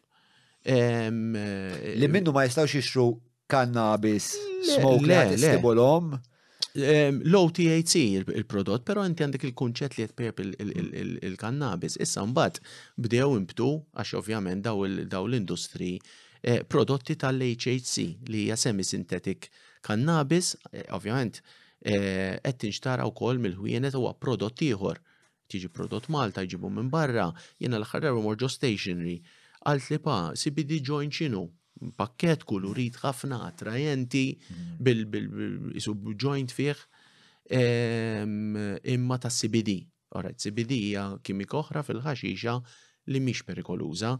Tajjeb, imminti tiddaħħal dik is-sens tal-kultura. Jiġifieri mela meta tlix il-pożizzjoni hija Eżatt, intom x'tixtiequ. Mela, tliet affarijiet. Naħdmu x-soċjetà ma jkollx bżonnhom. Tajjeb, fuq dak naħseb aħna pjuttost ċari. Issa, il-kontroll ta' sustanza kif taraw intom. Mhux qisu persuni qed tuża droga bħala crime. Sewa. Però rridu nikkontrollaw is-sostanza. Kif? Għax inti bħala limit setting, mela inti reklamar ma tagħmilx reklamar. Aħna ma xtaqniex dan il-modell. Kienu qed jgħidulna allura inti tħalli n-nies imorru pereżempju jekk aqbadhom il-pulizija b'joint tista' tarresthom biex tinvestighom. Orajt għadna forsi dik hija eżaġerata. Però once li inti sustanza ittija l-ftuħ ħajkollok iktar nies li ħajużawha. Mela jekk ħajkollok iktar nies li ħajużawha, ħajkollok persentaġġ ikbar ta' nies li jinqadblu maħkuma minn dik is-sustanza. Jiġifieri jekk qabel kellna 100 jużaw pereżempju u hemm 10 spiċċaw dipendenti, jekk issa ħajkollna 1000 ħajkollna 100. Issa. Allura intom kif taraw li tiġi kontrollati? Jiġifieri at the stage ta' meta kienet niġi dibattitu, aħna għadna jekk tibqa' illegali aħjar. Pero jekk imbagħad taqbad il xi ħadd trid tkun soft miegħu. Ġifieri kif kienet il-liġi diġà kien hemm element qawwi ħadd ma kienet jispiċċa l-ħabs. Ma tkun soft pereżempju qed nipprova nimmaġina jiena f'nies li people smoke mod vera każwali. Sewwa. U da naf pereżempju jkun qed jieħdu joint f'karozza pereżempju da il-bqija ta' ħajtu hija pjuttost sejra tajjeb. Normali, sejra tajjeb. Ekku. U issa ġi mela arrestat qabel 2009 inti ħadd titressaq quddiem tribunal u tribunal itik probabbli ċitazzjoni u twissija. Tajjeb, jekk kienet jerġa' jaqbdek it-tieni darba jgħidlek trid tmur għall-għajnuna. Dik kienet, ġifieri seta kien hemm jarrestak biex Ma jinvestiga. taqbel waħda dik. Issa, X'inhi dik- lajnuna? Dik, kellna żewġ sitwazzjonijiet, kellna nies li vera casual kif qed tgħid inti ma kellhomx bżonn dat-tul ta' żmien ta' sessions għax ma kienx problematika nirrapportaw it-tribunal u German kienu ituhom fimt forsi ora kien hemm iċ-ċitazzjoni. Ċitazzjoni kienet ċitazzjoni laqqas multa, ġifieri jekk ma tħallasix laqqas tispiċċa tiġi transfer ġo multa li jekk kien tibqa' ma tħallasix tista' debatek il-ħabs. U komplejt għaddej bħajtek, pero ġili u koll qabdu nies li kellhom dipendenza kbira fuq il-ħaxixa u għalulna jien kieku xaħat ma waqqafniex jien kħan nibqa' dejjem pejb minn filuzza fil-ħaxija u għax bad f'dis-sitwazzjoni l-avukat għalli murħu lajnuna għax diħat jgħinek. Iġifieri, aħna ridna nagħtu ftit iktar liwej li ma jkunx hemm bżonn l-arrest li tiftaħ ftit il-bands li jekk tinqabad bi ftit iktar ħaxixa mhux bi 3 grammi tista' kun hemm dal-ftuħ li inti tieħu ċitazzjoni bħalma tieħu ċitazzjoni xajdulhom hawn tal-karozza pereżempju, però ħallija legali għax once li inti ftaħta u saret legali, ħajkollok iktar nis li ħajużawa, bil-konsegwenza ta' iktar nis li ħajbatu. Imma di tinstema krudili fuq dak li jettajt inti li jixtieq ipej bil-kwitti jew bħalma jinniħu tazza birra jew tazza mbit. Tinstema krudili u tinstema toħonqu. Tinstema toħloq il-libertà. Eżatt. Li inti l-istat qed ittieħ jett. Sorry. Li, speċa, u bat jena jibda jiġuni mistoqsi ta' fejħa naqtaw. Fejħa naqtaw. Allora bniedem għall-isma ma jena għandi dritt nieħu l-kokaina, ma għandix bżonn irrid imur nixtrija u nkun naf x'qed nieħu u kolli parti u nieħu line coke bil-kwiet. X'taħseb fuq dak il-ħsieb? Ġifieri, mbagħad laħat mur f'dak il-ħsieb u mbagħad ħadd tiftaħ dak il-ftuħ. Ġifieri jisemma l-Portugal bħal eżempju tajjeb ta' decriminalization u legalizza kollox. Pero l-Portugal kellu nis ħafna nis il-ħabs, faqar trement, problemi ta' housing, ekonomija mkisra, kulħadd tifittex id-droga kellu bżonn, ġifieri dik ħadmet dak il-proċess. Bżonn dik it-tip ta' riforma. Dik il-bżonn ta' riforma f'dak il-kuntest. U żgur li meta jinħoloq black market, hemm ħafna perikli oħrajn. Ġifieri waqt li qed dawn l-affarijiet, inti jien qed f'moħħi qed iswu jiffurmaw dawn l-isħab. Il-kwalità ta' droga li jattieħu. Ġifieri il-problema li għandhom bil-fentanyl l-Amerika wkoll ġejja mill-fatt li inti tixtri borsa li inti minn għalik li hija kokaina u jkun fiha naqra fentanyl u tispiċċa mejjed.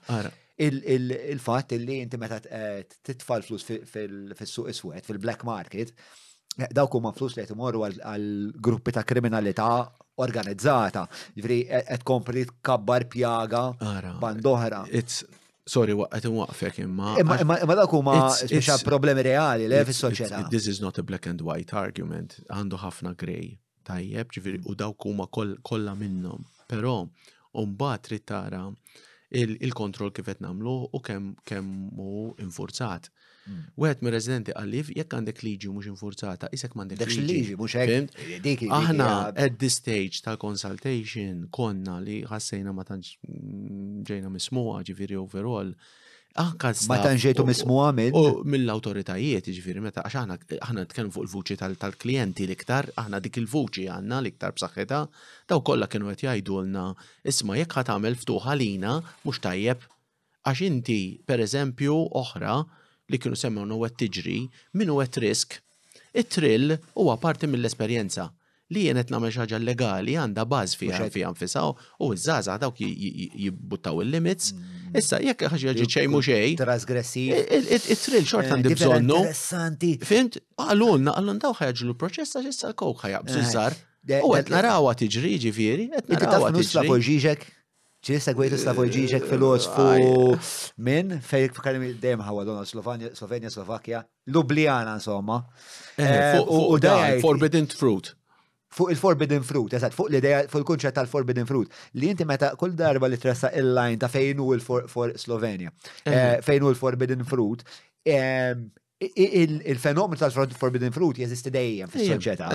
Li inti hemm in-normi tas-soċjetà u mbagħad hemm parti minnek li dejjem qed tipprova tagħmel trasgressjoni, semminna jagħmluhom fis-sess, fid-droga, f'kull mod li tista' timmaġa. Però inti kull darba li tressaq dik il-linja ta' x'inhi trasgressjoni, ma dik trasgressjoni dejjem se ssir qar. Il-resident għalwin, ħajġlu l-proċess, ġifiri ħajġlu l-proċess. Issa, ovvjament, dak il-bniedem li jrid ipejja b'mod liberu u li ma jkollux effett, hemm ħafna l-maġġoranza tan-nies ma jkollhomx konsegwenzi kbar ta' dipendenza. Avolja, it's not something to encourage li inti tuża l-ħaxixa bħala health activity. Ġifiri, kulħadd jgħidha dik. Issa. Għalkemm hemm min jgħidlek li biex ta' jagħmel mużika aħjar, pereżempju bil-kanna. Iwa. Qatt ma kienet, ġifieri għalija qatt ma kienet. Imma naf min jgħid li jiena bil-smoke indoq aħjar. Iva, u verità, ġifieri Bob Marley krea reggae, ġifieri mhux beauty fantastika, u hemm mużika taħt l-effett tal-LSD pereżempju. It's ġifieri aħna qed nitkellmu with no judgment. Għax dan u mhux black and white argument, tajjeb. Però se tkun spex ta' dogmatiku, ta' ġisma vera. Lar, għandek in-nies li ħaj jisfaxxaw vittma ta' daw is-sustanzi. Meta sustanzi iktar available, il-percentaġġ ta' nies li jispiċċaw vittmi huwa jola. Għal sigaretti huwa għal-kanser. Għal ħaxixa hija l-mental health problems, il-paranoja. Issa, laħna l-unika ftuħ fis-sens meta konna niddibattu fuq din l-idea ta' clubs li inti tmur post li tixtri l-ħaxixa u taf x'inti tieħu u ma tkunx reklamata. Aħna kellna ftit ftuħ li ngħidu isma' jekk hemm nies li jridu jużaw f'dil kuntest fejn daħlet iktar fil-kultura, fejn qed tintuża iktar. Tipprova tikkontjanija, ara ma tagħmilx reklamar, nies jafu x'qed jixtru. Pero ovvjament at that point għadna isma' this is not fis-soċjetà ta' at that point konna għadna kieku da kollox marbut hemm enforcement tal-liġijiet ma tistax bejjeb barra. Hekk qed tikkontjanija differenti milli jinnaf tagħmel publicity għalija tagħmel ħwienet. Jiġifieri minnu user ukoll ma jridx il-kummerċjalizzazzjoni tagħha għax jaf li hemm business interest kbir li jridu jagħmlu ħafna miljuni minna u jagħmlu xalata minna. Minnu user sempliċement jixtieq li jkollu awtonomija ta' kif u jgħix. Eżatt, issa dika konna qed ngħidu isma' tista' tkun halfway ta' tiftit ftuħ fis-soċjetà li qed tikkontenija f'postijiet limitati tagħmel imma jrid ikollok enforcement. X'taħseb li mmotiva l-gvern li jieħu din id-direzzjoni? Il-podcast ta' John huwa proġett indipendenti u ħieles mill-influenzi tal-partit il-kbar u l-lobby groups li jorbitawhom. Bekk jista' jibqa' jiġi mtella biss jekk inti tgħin. Jett nappellalek biex iżżur il-ħolqa ta' fuq jew jekk qed issegwi lil mill-YouTube billi tidħol ġewwa patreon.com/John Mallija u tina daqqatit. Tinsiex, il-podcast ta' John huwa l-podcast tagħna bidik ħadwa. Għafa sabru. Għanajlek il-politiku jkollu ħafna voċijiet fis-soċjetà, ġifieri għandek il-voċi ta' nies li jridu jużawha li mhux żgħir. Bla dubju hemm interess kummerċjali, żgur li jkun hemm parti mill-istampa. Il-politiku qed jagħmel konsiderazzjonijiet kummerċjali wkoll? Naħseb il-politiku jevalwa l-rieda tal-poplu, jipprova jara, għana konna il-tqajna mal-autoritajiet, għanna nippruvaw nsibu bilanċ bej il-bżonnijiet kollha ġifieri. Imma l-ikbar biża' tagħna kien li jiġri da li ġara li l-enforcement għax kieku għandek daw il-clubs is-setjati it's contained more li inti titaf minn Għara xed tifhem sew il-pożizzjoni ma tistax pejjeb u it-tfal vera ma tistax pejjeb. Il-pulizija qalu nisma' għandna rapporti, pereżempju, immorru nitlu ġoddar li qed ipejpu quddiem it-tfal inkollu ma jekk ma naqbdomx qed ipejpu qudiehom ma nistgħux inresquhom. Tista' tirranġa l-liġi li tajt isma' jekk għandek it-tfal m'għandek ma jistax ikollok pjanti d-dar. Pereżempju, għalli dika jekk sibt il-pjanta u sibt it-tfal, hemmhekk kieku kien ikoll iktar awtorità. Taqbel ma' liġi jekk inti? Naħseb tagħmel sens. Da darba jkollok it-tfal pejbx id-dar. Ġifieri. Kull xi tkun iċ-ċirkostanza. Naħseb naqbel ostja. Ġifieri aħna fil-prevention l-iskejjel. Kont inkun baħbuh meta kont impejjeb l-smoke li nista' nimmaġna tant nista' nimmaġna sitwazzjonijiet fejn ma nirrispondix malajr biżejjed lejn xi kriżi ġewwa d-dar jew anke li nistax nimmaġna li nkun stonjat quddiem it-tifel u it-tip ta' ovvjament jena nkun role model u għat-tifel di, biex għad kun naqra ignorant u l-idek mux. L-iskejjel, il-prevention, teachers overwhelmed. Ġifieri over jgħiduna jiena kont naħdem Nistgħu fil-prevenzjoni. nagħmlu naqra biex nkunu nistgħu Nimxu biċ-ċoħra, Le. Anzi, kważi jrid nirrallenta ftit biex nkunu nistgħu nerġgħu nibdew nafsu l-gas. Tista' tispjegali forsi f'punti il-pożizzjoni tal-Caritas, mhux il-pożizzjoni, utopikament il-Caritas x'tip ta' leġiżlazzjoni tippreferi, pereżempju daw il-clubs inti, kieku daw il-clubs mingħajr reklamar li ma tistax bejb id-dar jkollok it-tfal, li l-pjanti tirreġistrhom. B'dawn l-istringenzi, il-Caritas kieku tkun komda illi kollha dit tip ta' leġiżlazzjoni. Ara, aħna tlaqna biktar kontroll minn hekk. Tlaqna li di ma tkunx legalizzata. Tajjeb, u li jekk tinqabad demokratika, ekku, li jekk tinqabad bl-ammonti li tinqabad jew ftit jew ħafna, inti ħajkollok an administrative fine. Tajjeb, iġifi mhux li tmur il-ħabs, mhux li jarrestawk, imma li jkollok ikun hemm tribunal bħal ta' traffiku. Dak il-modell li għadna, mela t-nis tibatomx il-ħabs, imma il-messaġġ li jettati fis-soċjetà hija this is a no-go. U jekk tinqabad, ovvjament jieħu ċitazzjoni b'ammonti żgħar. Tajjeb, ġur dak kien il-modell, tħalli restriction, ovvjament in-nies xorta ħajużaw, però jekk inqabdu m'għandekx konsegwenzi ta' ħabs u affarijiet kbar. U forsi jekk terġa' tibqa' tinqabad jgħidulek isma' mur fittex lajnu trid evaluation biex naraw di hix problema f'ħajtek jew le. Tajjeb, fil-fatt ir-referrals għal ħaxixa mit-tribunal naqsu ħafna. Hemmhekk kien ikollna naqra ċekk ma' ċertu individwi, pereżempju, fejn kienet issir problema. Dak huwa l-mudell li mxejna lih. Issa fejn second best, soċjetà fejn din hija hemm iktar ftuħ. There's no turning back. Mhux ħammorru lura issa l-għawda l-ftuħ. L-ideali. Somma, dik reġaw reveduha, per esempio New Zealand kien hemm ben fuq il-bejħ ta' sigaretti għal-tfal. Roma waqfuhom dal-cannabis shops tal-OTHC u l-Italja qed jalquhom. Għax qed jaraw il-konsegwenzi, ġifieri, imma. So there is turning back. Hija l-kultura hija xi ħaġa referma. Per eżempju l-Amerika fejn hemm ħafna ftuħ kienu qed jispiċċaw ħafna tfal, per eżempju l-isptar għax jieħdu l-gummies bit-THC għolja, jaħsbuhom ħelu u jispiċċaw l-emerġenza minħabba fihom, ġifieri il-psychiatric hospital jekk naraw l-admissions ġo l-isptar tal-intoxication, tal-kokaina u tal-ħaxixa, jiżdiedu anke f'Malta.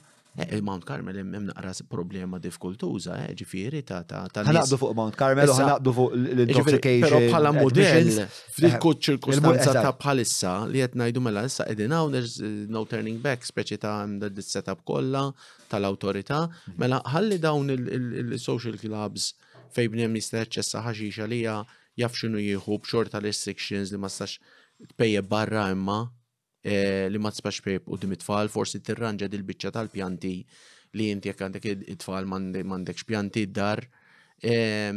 U l-enforcement għamlu ta' vera, xaħna dik kienet il-pożizzjoni mill-awtorità, maħna di mhux ħad tkun legali, ma tistax pejb u it-tfal, għandna konna nafu mhux ħad taħdem, bad tiġi failed regulation. Għalfejn kontu taħfu li mhux qed jagħmel. Il-gvern qed jgħidulek qed jgħidlek diġà jgħidlek isma' aħna mhux setup hawn kan enforzawh. Ma konna nafu li diġa memxen fuq. Il-polizija diġa kienu qed jgħidulna aħna ma nistgħux daqshekk għandna ħafna saħħa fl-infurzar. U meta kontu tirribattu lill-gvern kuntu tgħidulhom ma qed inkellmuhom tal-pulizija. At that stage mhux jagħmel sens. Ma kienx hemm widen. Forsi li konsidra li pereżempju aħjar pejb id-dar mill-pejb fil-pubbliku u li social clubs ma jkunux party clubs, allura tixtrihom mort id-dar, pereżempju, kien hemm għalunna speċijiet nagħmlu dak l-element ta' containment, imma kifet najdu ġifiri ta' failed regulation konnet narawa ġejja. U da sadattant minn daw il-clubs, jekk in-nies kienu qed ipejpu mill-black market.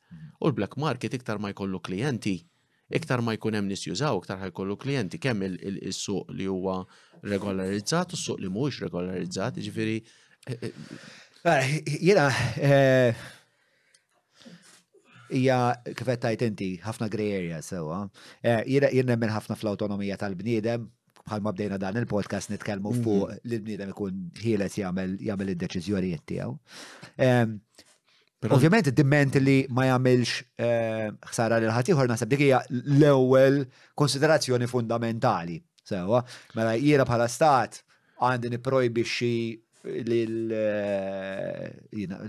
l-nies jagħmlu ċertu affarijiet għax inkella ħajweġġu jina fisir u weġġaw iħebbu jitlu fi proprjetà ta' ħaddieħor, eċetera. U mbagħad speċa l-awtonomija hija xi ħaġa li jiena nippreġja. Allora mbagħad nibda nistaqsi l-mistoqsijiet ta' okej, jekk ħanwaqfu, jekk nagħmlu proibizzjoni tal-smoke, għandna wkoll nagħmlu proibizzjoni tas-sigaretti, pereżempju, fejn il-linja fejn tieqaf u diment li m'intix qed tweġġa' lil ħaddieħor. X'inhi l-utilità ta' dik il-proibizzjoni? U jiena bħala adult m'għandix ikolli l-fakultà li nidħol f'din id-dilemma ta' isma' jiena jekk unpayable smoke, probabbli ħanikol ħafna imbarazz, probabbli ħankun ħafna inqas produttiv, probabbli jew forsi mhux probabbli Għalli naħseb probabbli. Forsi f'ħajti mhux se nasal biex ikolli l-accomplishments li forsi xtaqt. Imma xorta nippreferi illi kuljum impejjeb l-smoke. Għalfej l-istat għandu jidħol jgħid le, il-prioritajiet tiegħek ħażina xbin. Inti trid tkun ħafna iktar fit, trid ikollok ħafna iktar enerġija. Għalfej l-istat għandu jkollu dan il-jed f'ħajti. Mela, biċċa naqbel biċċa ma naqbilx, li fl-ideal kulħadd autonomu li huwa adult li qed jagħmel għażliet b'deċiżjoni jagħmel għażla u ra l-konsegwenzi u ra kollox u jgħid jien ħanieħu dik ir-rotta, tinstema xi ħaġa ideali. Però jien nara l-istat u l-awtorità bħal familja u bħal ġenituri. Kulħadd għandu dak il-livell ta' awtonomija li jista' tħallih dik jekk tajtu sikkina mhux ħajuża ħażin.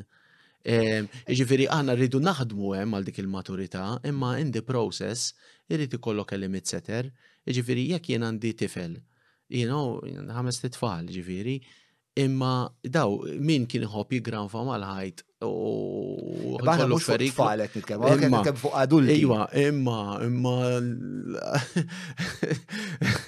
qed li sorry għax hemm ħafna adulti li għadhom tfal ukoll. U naħseb hekk nasal ukoll li jkollna daqsxejn taqbil. Ġifieri li rrid ngħid mela dana rrid jigranfa dak il-ħajt, mela jien rrid nagħlmu. Imma mbagħad min huwa adult għax il-frustrazzjoni mbagħad tibet min huwa adult. Sewa li qed jismana jgħid min impejjeb l-smoke ta' u mmexxi kumpanija u naf jiena artist u jiena missier. Mela. Issa ħabba daw il-bħaħen jiena se neħel ċitazzjoni kull darba li naqbad biex jien m'għandix bżonn dedi. Jiena dedi għalfej għandi bżonn l-istat jiġi jgħid l-isma' sabiħ tiegħi jiena kull darba li ħanaqblek ħanagħmellek hekk kara. Issa hija inġusta le? Minn dik il-perspettiva individwalista hija inġusta. Għax jiena għedlek fejn ma naqbilx miegħek hija mhux kulħadd għandu l-awtonomija. Kulħadd għandu l-awtonomija mhux kulħadd jaf już. Min għandu bżonn iktar support, jiġifieri vulnerabbli. Għandu bżonn an external control, santik eżempju, ġifiri, umbat l-oħra hija marbuta mal-individualizmu versus il-komunità, versus no man is an island. Imma l-ewwel waħda għandna ħafna staff members li kellhom dipendenza fuq id-droga gravi, missew mal-ħabs, missew mal Carmel, missew mal-programmi tagħna, u l-huma staff members.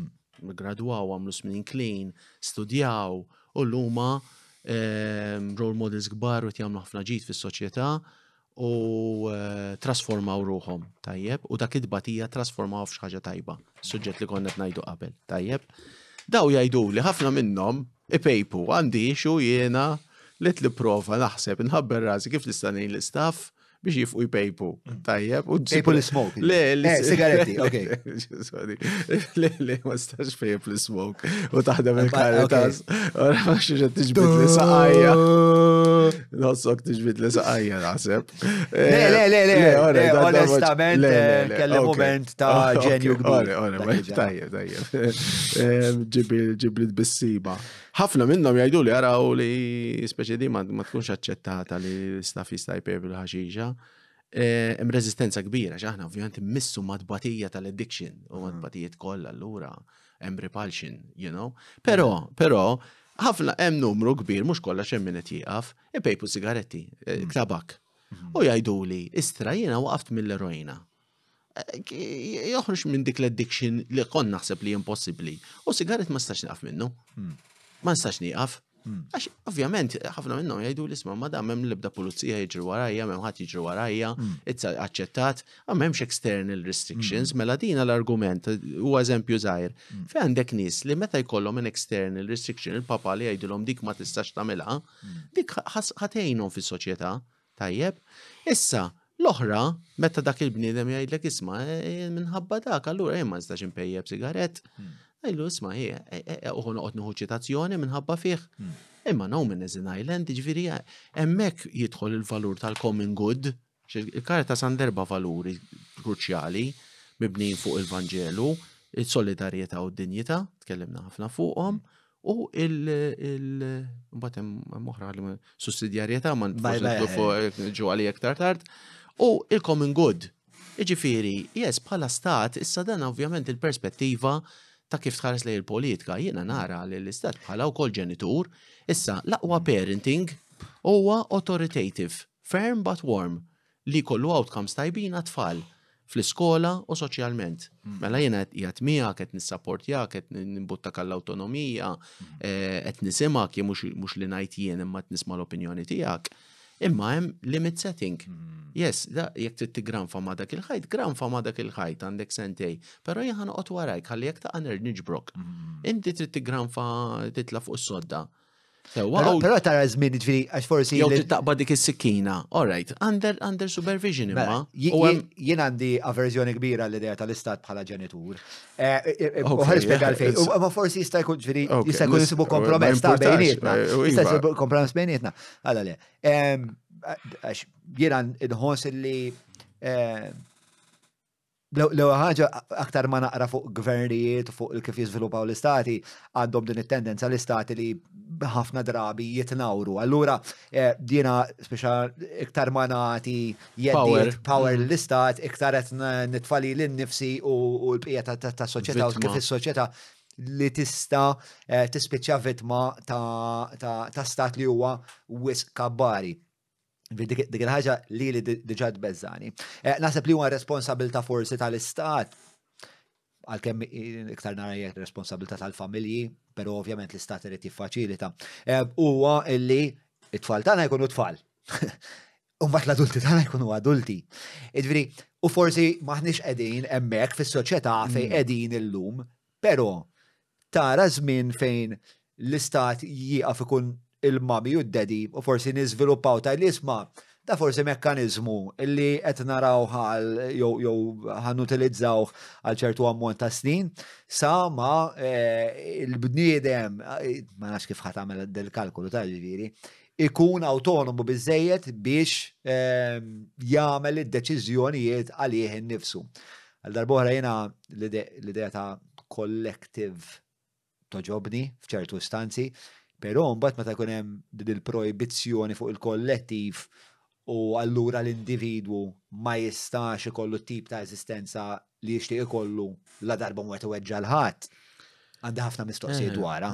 U di ħafna jgħiduha ta' ġifieri issa li mwet iweġġa l-ħadd wieħed jista' jiddibattiha. Men iddibattuha. Għax jekk jiena u dik vera mbagħad il-bniedem li jgħid jien għandi dritt impejjeb ħaxixa mwet iweġġa l-ħadd. Allura jiena għalfejn ma nagħmilix.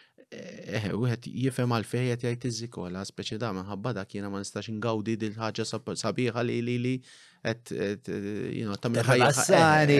Jew tieni naqa' pawża mill-ħajja diffiċli. Il-kwalità tal-ħajja qisu tiegħi kważi. Imma jiena nemmen li m'hemm xi ħaġa li ħatamel li mhux ħatamel ħsara l-oħrajn. Jiġifieri, tant aħna connected. Li. Imma nistgħu ngħaddu l-istess fuq id-donuts fil-verità. Iva. Fejn ħanwaqqafha tipo. Issa, jien jekk tippermettili vera li gvernijiet ikun hemm korruzzjoni, hija inherent il-korruzzjoni fil-gvernijiet u tipprova dak il-margin ta' korruzzjoni wieħed jipprova jikkontrollah.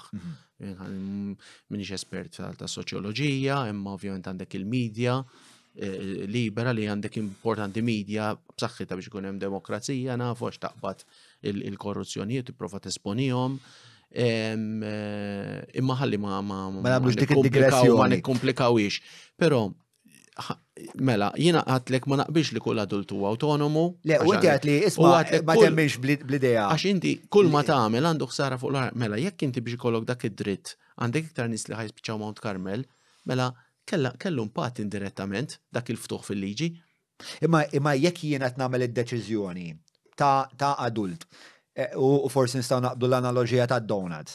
Ngħid jiena millum il-ġurnata ngħekol tużana donuts kuljum u fl-aħħar mill-aħħar nispiċċa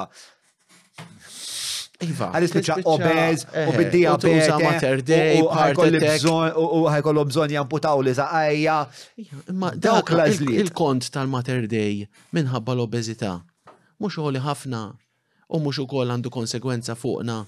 Iġifieri, naħseb nifhem tajt il-libertà il-bniedem huwa liberu born free u l-iktar ħaġa li jiġġieled għaliha. Hawnhekk naqbel miegħek. Iktar ħaġa profonda. U qed tipprova ma ngħidx ċertu affarijiet għax ma ħsibthomx biżejjed ma forsi nista' ngħidhom mbagħad il-konsegwenzi wara.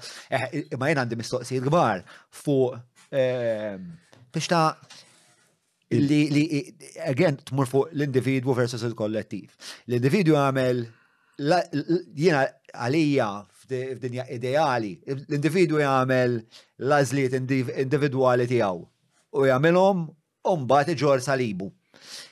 Iġor konsegwenzi. Eżatt, iġor il-konsegwenzi tiegħu. Meta mbagħad inti bħala adult tagħmel id-deċiżjoni li jisma' ħadd ikol tużana donuts kuljum.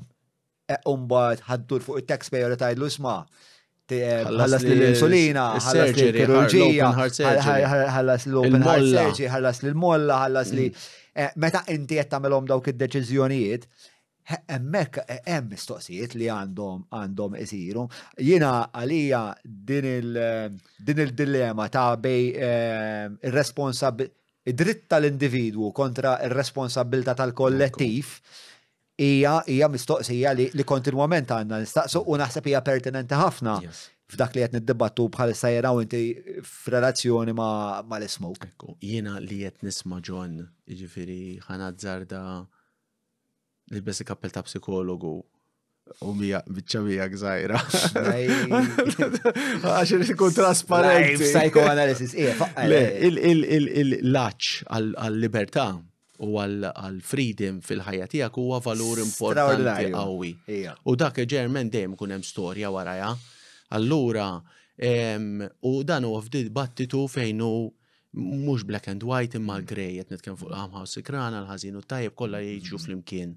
U naħseb f'kull ma jagħmel bniedem hemm daw il-polarities u rridu naraw kif ngħinu biex ngħixu flimkien. Jiġifieri dak jienu nitkellem miegħek dak il-ħsieb għaddieli. U għalhekk il-libertà hija l-iktar ħaġa sagrosanta għall-bniedem li joqtol għaliha jew imut għaliha l-libertà u għalhekk nafu li l-ħabs huwa l-ar punishment li bniedem ħatlu libertà, u mbagħad l-oħra li qtajtu min-nies. Dawk imorru. Ma naħseb il-libertà hija valur font ħafna. Issa, jien naħseb ir-risposta kif qed nifhimha jien, kif qed nifhem il-ħajja u kif minn l-esperjenza tiegħi u f'kull awtorità, f'kull min qed imexxi, fil-Caritas għandna u anke fil-Knisja għandna eżempju ta' Ġesu. Li huwa servant leader. Mela, u għandu l-power kollha, tajjeb, imma l-power juża għal-ġid komuni tal-oħrajn. U l-iktar ma tkun infuq, iktar isservi lil-ħaddieħor. Tajjeb. Ġifieri hemm dak il-modell ta' servant leadership. Imma Ġesu kellu l-għażla jagħmel dik. Issa. Li jaqdi l-ġid komuni, Ġesu għażel li jaqdi l-ġid komuni. Iwa, vera hija mill-fidi tagħni hija intrinsika fil-esistenza tiegħu għax ġejjem minn posta mħabba. Issa, jien kon ħammur lura jekk tippermettili għall-eżempju tal-parenting. Tajjeb, l-aqwa parenting huwa authoritative, firm but warm. L-ar parenting li tħall l-SFR. Li tħalli l-ġenitur li tfal jagħmlu li jridu. Dawk huma l-iktar tfal li jbatu. U mbagħad għandek id-dictatorial, authoritative, li dak li ngħid jien li kmanda Drakonjan. Toħnoq ħafna libertà u mbagħad ikollok tfal jew li jiġu pleasers għax jibżaw mill-awtorità, jew kellha jirribellaw kontrija. Ġili kollok ġenitur li ħallik tagħmel li trid u ġenitur li ħox tiġi mix-xogħol jaqlalek il-bażwa bis-swat li jtik. Ġili naraw dawk fil-klijenti tagħna. Però l-ar tfal li jbatu l-iktar huwa dawk li jagħmlu li jridu. Tan-nofs huma dawk li jgħixu fid-dittatorjat għax dawk għall-inqasem limit li dak kellu jmur jagħmel homework bil-fors jew darba kemm intervista ta' pjanista missieru kien isawtu fuq il-pjanu jekk jagħmel żball illum sar l-iktar pjanista famuż. Mhux tajjeb u jgħid mhux tajjeb imma dikka kellha impatt Schwarzenegger fl-outcome tiegħu, ġifieri mbagħad kollok dawk jirribellaw lek u jmorru bil-kontra mbagħad li jridu ġenituri. Imma xorta hemm element ta' jien qed nagħmel xi ħaġa kontra l-abtit tiegħi għax inkella naqlaħħa. Dawk it-tfal li jagħmlu li jridu m'għandhomx dik is-saħħa l-fibra li hemm xi ħaġa rrid nagħmilha u rrid nisforza biex nakwista, pereżempju. Issa, l-aqwa l-iktar l-aħjar parenting huwa firm but warm. Mela parenting fejn il-maġġoranza tal-ħin ma' tfal qed tilab, qed tieħu gost, qed tispjegalhom għalfejn qed qiegħed magħhom qed jisperimentaw mal-ħajja, però fit-top of the pyramid ftit kultant tieħu stand qawwija. Ekku. Li tieħu dik l-stand li tajt isma' dina spjegajtlek m'għandekx għażla fuqha. Le, idejk ġonnar ma tistax tagħmlu, jekk ħaterġa' tagħmel idejk fin-nar ħanħodulek. Bħal ġenitur bit-tfal żgħar dat ngħid ta' sentejn tlieta, immaġinani kemm ġrejt wara tfal biex imorru l-iskola biex jilbsu għax irridu jilagħbu ta' 3 snin u jqomsu fuq is-sodda u dan irid niġru wara biex idaħħal il-kalzetta biex imorru l-iskola. Jkun hemm mument fejn ngħidu isma' jekk mhux ħatem ħanaqbdek u ħanlibbiżielek. Ġifieri konna nispiċċaw hekk ukoll biex imorru l-iskola. Jiġifieri dak il-limit setter għandu utilità kbira. Għax il-valur huwa il-ġid komuni u s-saħħa ġifieri gvern kollu valur għal fejn jimbotta. Però hemmhekk dik hemmhekk inħoss li qabbis li d-debba. Għax fuq kif għandek tkun ġenitur mill-mod li forsi mill-mod kif jiena ġenitur, speċjal prinċipji li napplika u ma eżatt dawk li jiena pjuttost ġenitur li nħobb nilab ma' tfal u riċċajta ħafna magħhom, però mbagħad hemm punt fej jiena l-awtorità u jiena ser immexxi is-sitwazzjoni minn hawnhekk.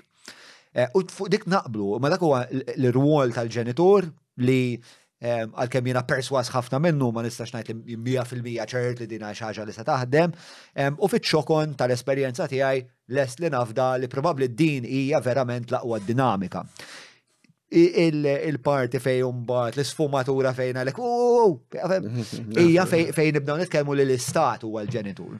Jien naħseb l-istat għandu funzjonijiet importanti ħafna f'ħajjitna, ġifieri li jiffaċilita l-interazzjonijiet bejn l-individwi, bejn il-familji li jġestixxi il-ġid li komuni li ġestixxi affarijiet li huma the commons, it-toroq, l-ibħra, l-ambjent, eċetera, eċetera. Imma diġà meta ngħidhom dawn l-affarijiet, ngħid imma diġà jagħmel mandra fuq dawn l-affarijiet bażiċi.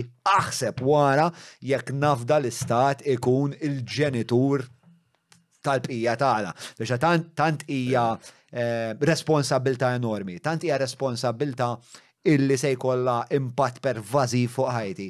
Illi mill-esperjenza tiegħi kemm ili ħajta ġifieri u ili nifhem x'inhu gvern u x'inhu l-istat. Dejjem rajt l-istat għandu dil-prevalenza li jsir korrott, li jkun overreaching, u allura kwalunkwe tip ta' responsabilità li nagħti lill-istat irrid intielu kemm jista' jkun b'mod meqjus li jiena nista' nimbotta lura biex naħseb u ma naħseb fil-verità naħseb li jiena fil-minoranza. It's not easy għax kien hemm min qalli jentni di tal-ħaxixa kienet xi ħaġa populista biex jalaq għal-nies itihom xi ħaġa biex iżommhom happy, jagħmel l-istatistika jekk di inti ħan jirkbaħ iktar voti u mhux ħan itlifhom, kien hemm għalli di hekk bissi. Temmina? Fimt? Ovvjament question mark ikolli. Jiġifieri xi fl-aħħar maħar politiku irid jirbaħ meta jkollu l-voti u żgur hemm influenza fuqu, di tagħmel pressjoni fuqu. Ovvjament jiġifieri irid forsi nitkellem b'ċertu kawtela anke ir-rol li għandi. Pero hija, ġifieri l-korruzzjoni edemmek, l-interessi ekonomiċi, l-nies li mbuttaw il-politiċi, nemmen li hemm politiċi li huma iktar ġenwini u politiċi l-motivazzjoni tagħhom hija inqas ġenwina bħal Amħu Sikrana, jiena kien hemm inqalli meta konna qed niddibattu b'ċertu ħruxija anka fil-gvern stess u anka fl-oppożizzjoni, ibqgħu tkellmu, ħalli min fil-gvern qed jara dan il-valur għandu ma xi granfa. Għajja tisma' l-karita set tajdis li jkun hemm konsegwenzi. Ġifieri, però this is black and white. Idealment il-gvern ikun bħal ġenitur li jara l-ġid komuni, però ġifieri gvernijiet fej m'għandhomx l-ġid komuni, gvernijiet fej kull interess l-ġid tagħhom stess. Naħseb Malta għandna mix minn din ir-realtà nemmen jiena kif nara jiena. Għax jekk inti għamilt liġi ovvjament li għandha konsegwenzi negattivi, għandek nies orajt tajthom dak il-ftuħ, imma għandek liġi għandek konsegwenzi negattivi. Mela isma, u l-oħra per eżempju. Qed isir però fil-waqt li qed isir din il-liġi li speċa il-marijuana ħad tiġi iktar aċċessibbli. Qed isir impenn fl-istess ħin min-naħa tal-gvern biex dak li qed joħloq il-bżonn għall-użu ta' droga qed jiġi indirizzat? Fimtni? Iva, aħna jdulu demand reduction dak fil-prevention. Demand reduction through mux supply reduction. A satisfying existence. Ma nafx nix nħeddu naqra break, John. Għadda bżon tu naqra pawza zaħira. Jina qabadni naqġu u kolleġ, viri kuħat t-semmi donuts u l-croissants. Jina tlift il-ħin ta' kemma il-naw, tlift l-spazju. Nasab ilna madwar issa. Tletzijat. Mela ħalek, ismari, ħanadu pawza, ħanġu l-ura, nishtiq nitkellem naqra fuq Mount Carmel, umbat nishtiq nitkellem naqra fuq, għanna il-mistoqsijiet tal-Patreons. Tajjeb għalik namlu għek? Tajjeb ħafna. Taru għek, tletzijat madonna. Buuu. Għandek xi kannol. Apex Media huma esperti fil-kamp tal-SEO għal snin sħaħ huma għenu l-klienti tagħhom sabiex jitilgħu fil-quċċata ta' tfittxija tal-Google jekk inti qed tfittex outreach links, PBN builds, konsulenzi u kwalunkwe xorta ta' servizzi relatati ma' SEO mela kellem il-Apex Media. Għati ħajja ġdida l-spazju ta' barra tijak b'dawl u għamar għal-barra minnant l-ISS. Bħalissa biskontijiet sa' 40%, zuru showroom taħħom fl-imrieħel jew billi zuru s-sit iss.com.mt. Lex, bħalissa għetnamel il-program tal-Gut Health. Bazzikament, fej testijiet sponsors tagħna tal-Browns. U kont tkun vera reġimentat u diligenti u kont nu ħafna benefiċċji minna. Imma baġġi li jisteru u għamilt xi 4 tiem, għamilt naħseb 4 tiem, l-ewwel torta ġajel. Waslet ġajel id-dar tiegħi kellna meeting u ġabet li figolla, li tjef figolla fl-istorja tal-figolli. Li l-intrita ġifieri anka jekk ma tkunx kredenti fil-mulej, id-duqa u tajt Taste of Heaven. Alla jeżisti. Umbat qabadni l-viċċju tal-figolli, sfortunatament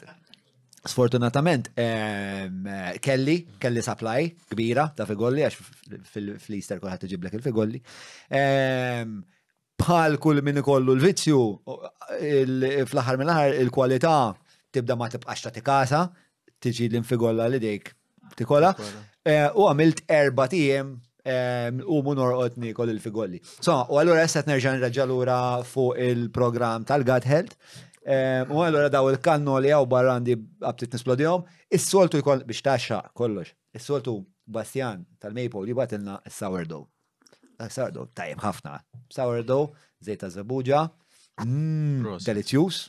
Imma l-lum għax is-sibt, u nasib kajli baqa triqda, taznet, mamlit xola bħas-soltu. Le, kajli tamen ħafna xol tajjeb. Spiċajna minnajr, ma nafx, disgrazzja minnajr sourdough. U ma nafx minn kallu l-idea ġenjali li ġibilna l-kannoli, insomma. U ħaġa nasib li hija fundamentali tal-fasting li tal-limt hija illi dak li twaqqaf il-fast bih jagħmel differenza. Allura nipprova ħafna affarijiet li meta nwaqqaf il-fast Affarijiet ikunu low GI proteini ma jollulekx l-insulina. Eżatt, ma jollulekx l-insulina. Għax imbagħad tiftaħ Yes. l-aptit. Raġun, nifmek ħafna x'dawn ġlieda, sekket titkellem, isniet nitkellem jiena ġlieda kbira. Internament. Ġlieda, imma it's tough. It's tough. Ok, mela, fuq dak il-ħsieb ta' ma nafx, għax huma affarijiet sbieħu, huma affarijiet sbieħ ma kif ħadd illimituhom dawn l-affarijiet. Ħasaqsik il-mistoqsija, ġieli inti taħseb illi biex nieħdu l-analogija tal-figolli lura drogi. Inti taħseb li bniedem għandu jagħmel omru ma jippruvax droga? Ara, jiena nemmen li grat ħafna l-Alla li vvinta l-figolli.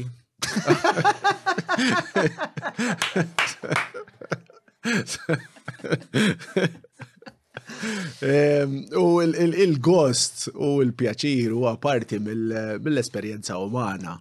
Iġifieri sawwiġbek ta' mhux qed laħrab il-mistoqsija. Iġifieri għax hemm il-ferħ, il-paċi fil-qalb, però hemm il-pjaċir u hemm il-gost. Issa, il-pjaċir u l-gost itina dopamin, meta nħossu dak is-sens ta' sodisfazzjon li għamil xi ħaġa titla' serotonina, meta nħossuna hekk in-love ma' xi ħadd, hemm l-oxytocin, ġifieri there is a biological basis għal din l-esperjenza.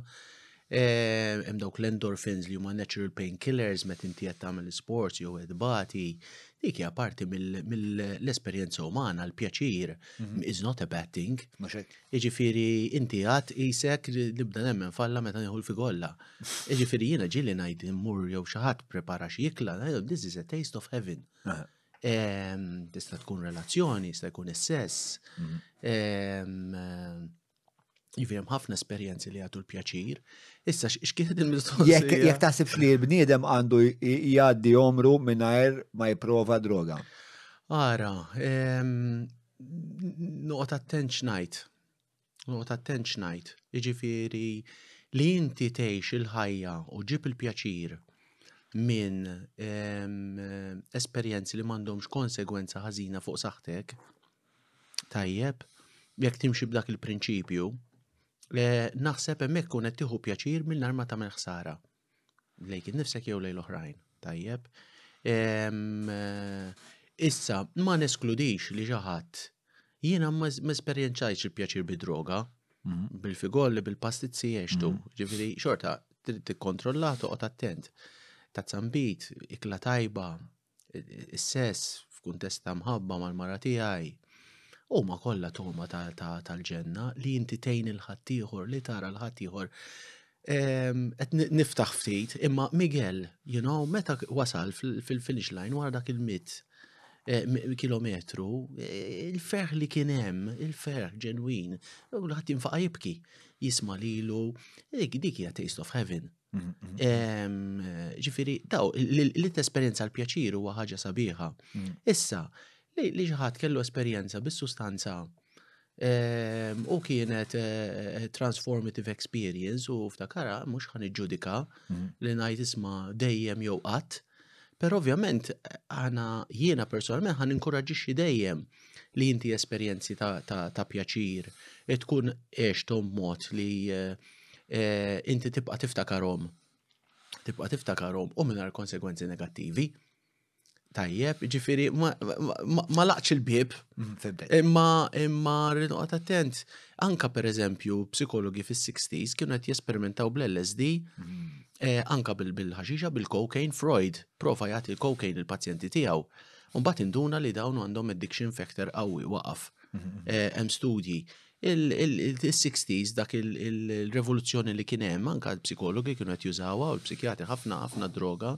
Abraham Maslow, daw l-humanists per eżempju, li inti kollok di l-esperjenza ta' peak experience f'ħajtek, fejn tħossok connected mal-univers, ma' Alla, li huma esperjenzi ma tinsihom qatt. Però mbagħad eventually qal, jekk inti rnexxielek tgħix dik l-esperjenza ta' pjaċir li huwa transformative mingħajr is-sustanza, għandek xi ħaġa kif taqbad tajt iktar ġenwina, iktar long lasting, speċjalment jekk tiftakara ġieli sustanzi mbagħad tinseżax xi tkun għamiltu m'għamilx, jiġifieri mhux ħanajt le, speċi ta' mhux nkunu pur ranisti li tajt isma' le u qatt u hawn nies li semmejt il-mużga per eżempju li kellhom effett, però l-encouragement huwa dejjem li tgħix dal-gost u l-pjaċir b'affarijiet li ma jkollhomx ħsara inti u tagħmilhom. Tajjeb. Ftemna. U ġibtek hekk. Iva. Naħseb li tajt nitweġiba li ma qed ittini ħafna tweġibiet. Fis-sens naħseb li ma kolx naħsblek dasek moħok miftuħ. Dik hija l-verità. Mhux għax biss moħok miftuħ, imma tkun realist. Għax inti meta tkun moħok miftuħ, jiena nifhem li inti għandek missjoni, il-Caritas għandhom missjoni.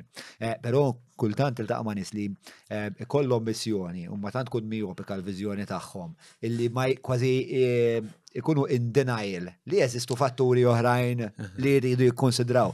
Ma tant tkun ikkumplikata dik l-interazzjoni intellettwali konjettiva ma' dawk il-fatturi li jagħmlu tabiruhom li kważi ma jeżistux daw. U forsi.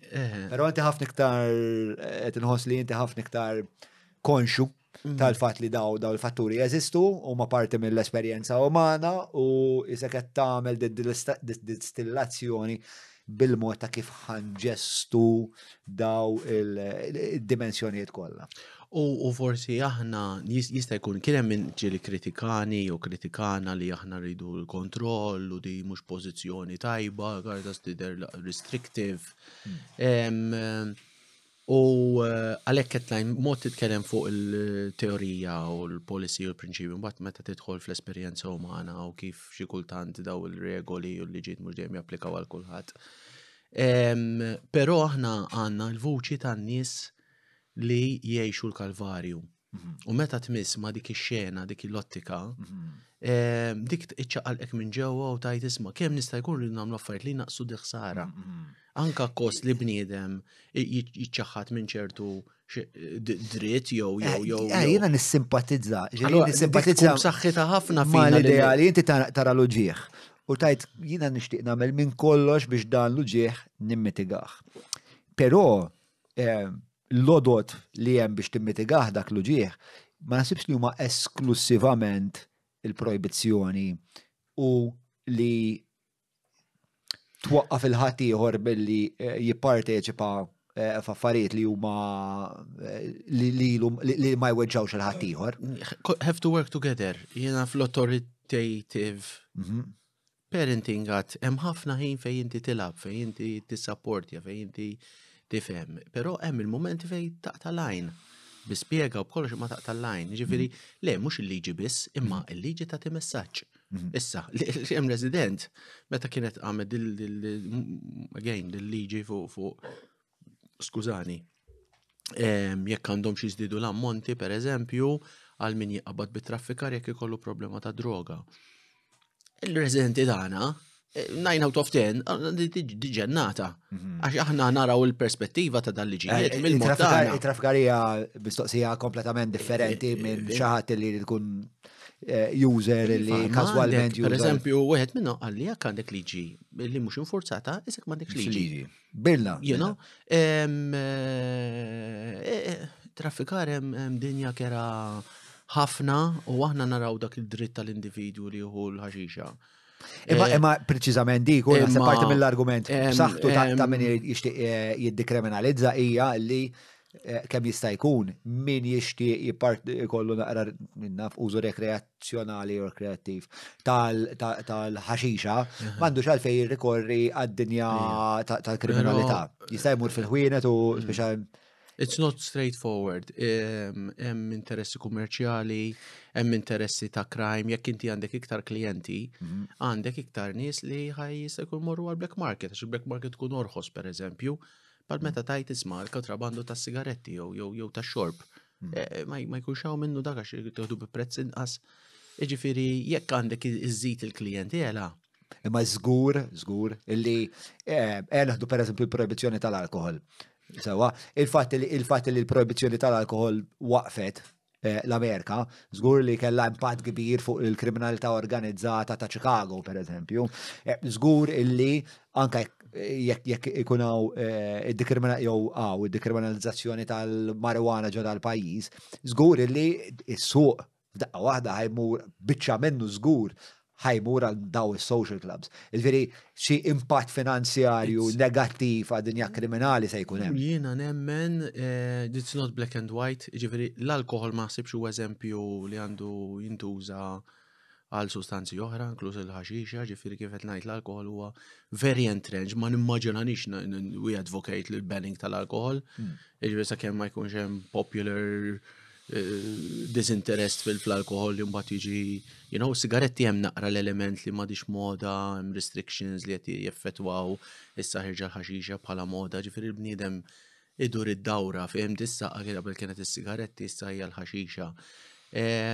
Però it's not straightforward, ġifieri ma tistax tassumi li l-black market ħajonqos għax jekk inti ħażid in-nies li jużaw, ħajkollu iktar nies li jużaw il-black market. Qed li l-kejk jikber, allura jekk ikolli portion iżgħar minn kejk ikbar il-black market. Mhux jekk il-black market jiddi. X'inhu t-tendenzi nafu x'inhu t-tendenzi meta jiġu dekriminalizzati is-sustanzi? Għandek idea ġu?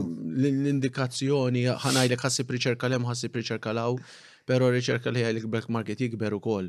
Mbagħad hemm l-element jekk il-ħaxixa m'għadix forbidden fruit, ħatmur għal kokaina, Malta għandna realtà nisma' mir-residenti minħabba din-liġi. Għamilt weekend nibki għax is-soltu aħna niffukaw fuq li bniedem joħroġ mill-addiction li jażel coping mechanisms iktar healthy. Imma meta konna niddibattu din-liġi jiżdidux dawn l-ammonti ta' traffikar għad-drug court, ġifieri jekk tinqabad b'sustanza iktar mill-li tista' tinqabad issa u tkun addicted għad droga tmur quddiem il-qorti ta' droga u mhux qorti kriminali. Ir-resident bdew jitkellmu fuq realtajiet tal-biża, fuq traffikar, jiġifieri l-moda ta' li tagħmel quick buck mill-kokaina. Tixtri kilo, taqsama s-sajjara tagħmilha crack. Jiġifieri ssir senior żgħir, jiġifieri bdew il-karozzi lis-Sużi tara xi kultant tara żgħażagħ. Networks Maltin, qabdin mal-barranin, fl-Eastern European countries, kera ħafna, ġifieri, kera ħafna, u l-edikt huwa l-iktar wieħed sfruttat. Wieħed għalli jiena offrew li biex nibda nbih 5 pakketti ta' kokaina 50 euro il-wieħed, meta kien kont skjaf ta' droga, skjaf ta' dealer, Mbagħad afdali li jiena nibda nbih u jgħidlu tbieħ 5 u waħda lik. R-riski li jgħaddu minnhom xi kultant ċertu nies jkunu addicted li da mhux ħajafdawlhom kwantitajiet ta' droga x'jaf li jekk jiena qed immexxi droga u ħanati kwantità li xi ħadd jaħraqha u ma nsibix. Imma li għajt isma' għandi 20 gramma għandek 50 euro ħudi li minn hemm sem. U jekk jinqabad da mbagħad jiblaħħa u għax da jkun jibża mhux ħajitkellem minn fejn ġaba. Fihem tiġifieri hemm affarijiet koroħ ħafna, ġifieri hemmhekk meta niġu għall-argument l-istat irid jikkontrolla. Ifhem mhux ħarġgħu niftuħ, ġifieri naħseb tkellimna ħafna fuq. It's not black and white, però ġieli sab xi riċerka. Ħanara jekk hix pertinenti għal dak li qed jingħad, mela għajdi. Il-mikrofon mhux qed jaħdem. Hello. Ok, qed jaħdem issa. Mela, riċerka li sibtija fuq Los Angeles li legalizzaw il-ħaxixa għal raġunijiet rekreattivi, għall-użu rekreattiv 2016, jekk minn issejjer żball, eżatt. U jikkumpara l-arresti li saru fuq smuggling u fuq operazzjonijiet tal-ħaxixa fil-black market f-2019 ma' 1996. U jgħid li żdiedu by as much as 166%. Ġifieri minkejja xorta jkun hemm black market bħal dawn sigaretti ta' bladaċi pereżempju. Ġifieri it's not a straightforward. L-aqwa li jkun hemm fis-sens din id-data ngħidu hekk. Tagħtina x'nifhmu li jista' jkun li l-aqwa li jkun hemm mill-users. U anzi iktar ma jkun hemm users kważi iktar aħjar. Interessanti dal-punt. Interessanti dal-punt. Isma' ġifieri jekk jien għax l-ewwel nagħti mistoqsija x'taħseb li bnien kontra droga, ġifieri wara d-droga hemm din l-istorja kollha. Bħal meta ngħidu fuq il-pornografija kemm hemm nies li huma vittimizzati il-pornografija, ġifieri inti Kultant qed tipparteċipa wkoll ġo dinja li oskura ħafna li ġib ħafna ħsara. Fimt li ġib ħafna again, maħna komplikati bħala bnedmin, ġifieri, imma qed niftħu l-istorja, fimt, niftħu realtà bil-tajjeb u l-ħażin tagħha. Bla dubju, speċa, repressjoni hija xi ħaġa li jiena ovvjament bħalma notajt inti hija xi ħaġa li tinkwitani. Fis-sens, jiena nifhem, jiena anzi pjuttost disciplinat. Bħal bet ngħidu dal-kannoli biex ta' kont mejjed biex kannol ma ħadtux. Imma l-għażla fidejk. Eżatt, imma l-impożizzjoni, l-impożizzjoni nifhem li tkun hemm, għamilt impożizzjoni jien fuq innifsi. Kultant nagħmel impożizzjonijiet fuq it-tfal. Sewa, u għaxina nħossi li jisma' daw l-impożizzjonijiet importanti nagħmelhom ħalli huma jikbru blaqwa mod li jiena nista' nofrilhom. Kultant nagħmel impożizzjonijiet fuq il-mara. Sa l-mara naf li tadorani, nadora din il-fiduċja fir-relazzjoni tagħna, imma anke dawk l-impożizzjonijiet kultant insibuhom diffiċli mill-iktar nies li nafu li għandhom l-aqwa xewqiet għalina. Iktar ma jitbedu minni minn fejn ġejjin l-impożizzjonijiet, iktar mbagħad hemmhekk inħoss li hemm bżonn skrutinju. U allura meta mbagħad l-impożizzjoni tkun ġejja mill-livell tal-istat li lajja ommi lajja xi ħadd li nafu omri kollu, hija l-istat li hija kif qed ngħidu awtorità importanti, però ir-relazzjoni tiegħi ma' ħadd tkun dejjem skrutinizzata. Hemmhekk f'dak il-punt kull impożizzjoni li se jitfa' fuq il-gvern irrid ngħaddih minn arbi l-irqie. Ara, 100% John, ġifieri ta' niġu għall-politika again, jiena għat ma kont involut fil-politika partiġjana, jew il-papa tiegħi għalli inti b'darrol tħadd fil-politika, li għal politiku, diplomazija żgur. Ekku, però Freud, Sigmund Freud, li huwa missieriet tal-terapija, psikjatra, kien jitkellem fuq dik li għajdula optimal frustration, li jitfall għandhom bżonn jisimgħu il-le. Il-le, ġifieri hija parti mill-palmat l-ewwel jekk tħallihom jagħmlu jridu l-iktar li jibatu, għax inti trid titgħallem naqra masil li hemm xi ħaġa li trida u ma tistax toħodha. Inti biex tmur l-iskola, biex tmur ix-xogħol, biex tagħmel affarijiet fil-programm ngħidulhom kontra l-feeling. M'għandix aptit inqum fis-6:30, m'għandix aptit nagħmel is-sodda, m'għandix aptit noqgħod insajjar, m'għandix aptit nagħmel noqgħod is-sigaret nitfgħu ġol extrej u mhux mal-art.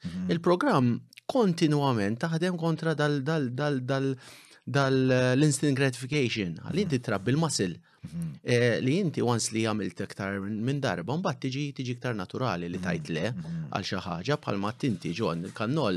Jien ħattu l-lum il-kannol, ġifieri inti ma ħattux. Di f'post differenti, ġustifikajtu. Wara 30,000 tunnellata ta' intrita li kun smajt dawn. Ankunu ċari fuq il-livell ta' autonomija li għandu jkollu John Malli. All right. Imma insomma, jiena ġustifikajta tħadd żewġ slices brown bread dal-għodu, għandu ngħid li kemmilna. Għandna kemmilna. Isma' naħseb ta' Mount Carmel naqbżu għax għandna mistoqsijiet tal-Patreons. Pero nisa nalabżaw żewġ affarijiet. Issa ħaninsa. L-optimal frustration. L-optimal frustration. Ġifieri dik hija issa jekk imbagħad it-tfal ikunu jew m'għandhom l-ebda limit, jew kellha nkollu frustrati għax kollox impożizzjoni, dak huwa estrem, ġifieri hemm bilanċ jintlaħaq. U interessanti l-istorja ta' Adam u Eva.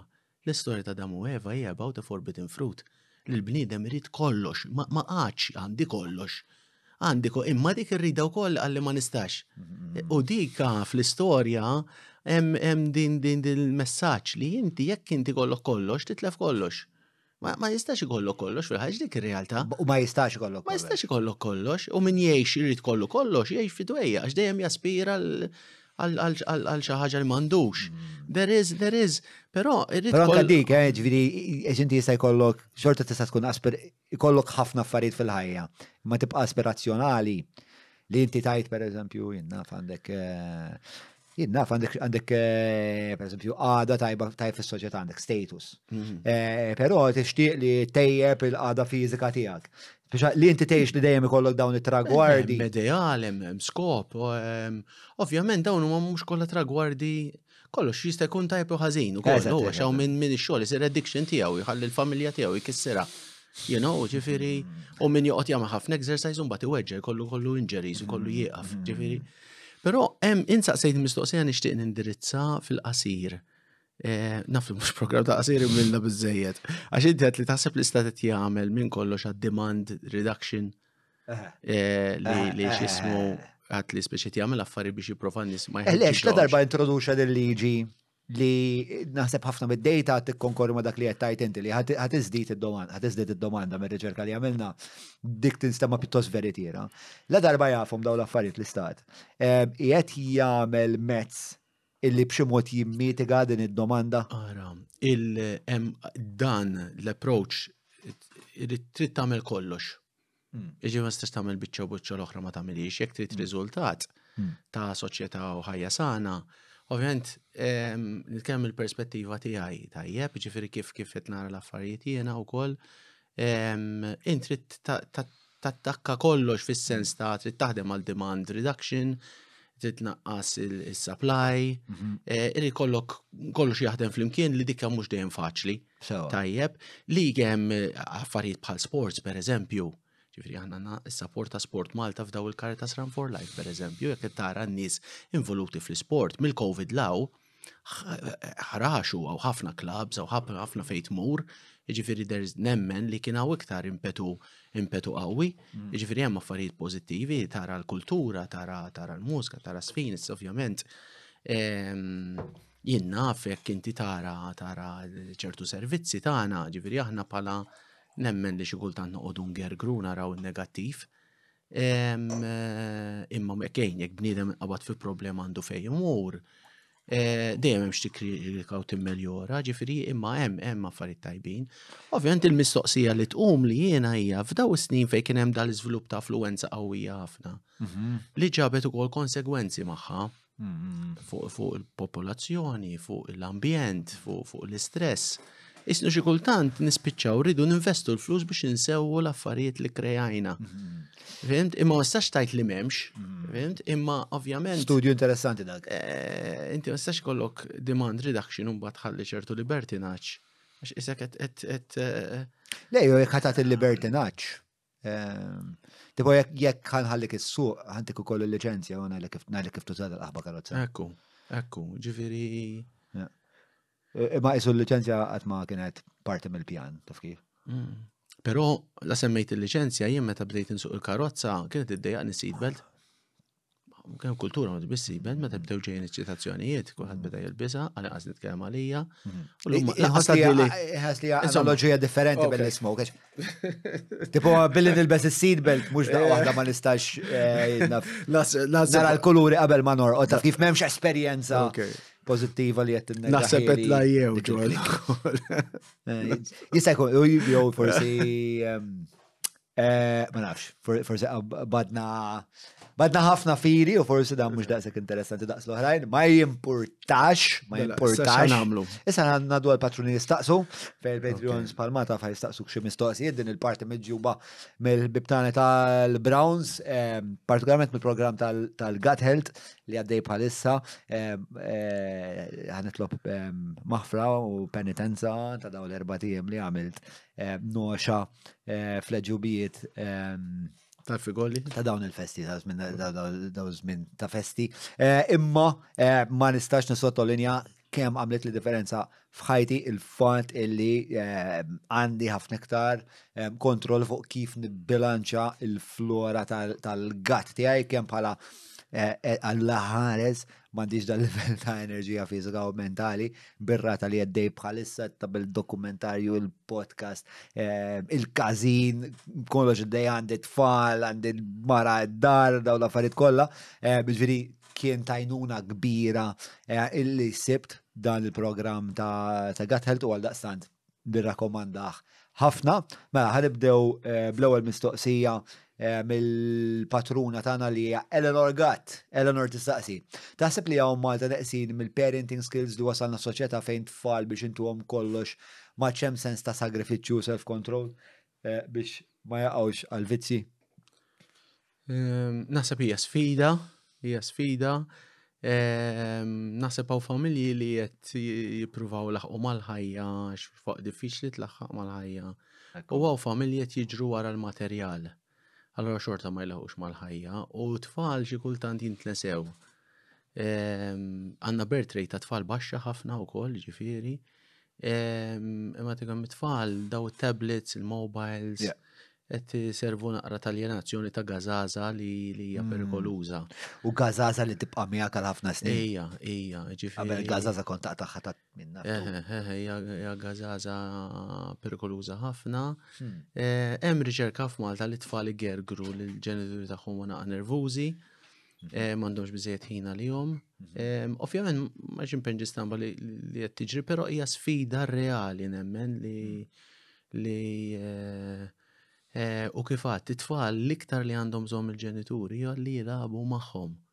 Mhux biss l-idea ta' quality time.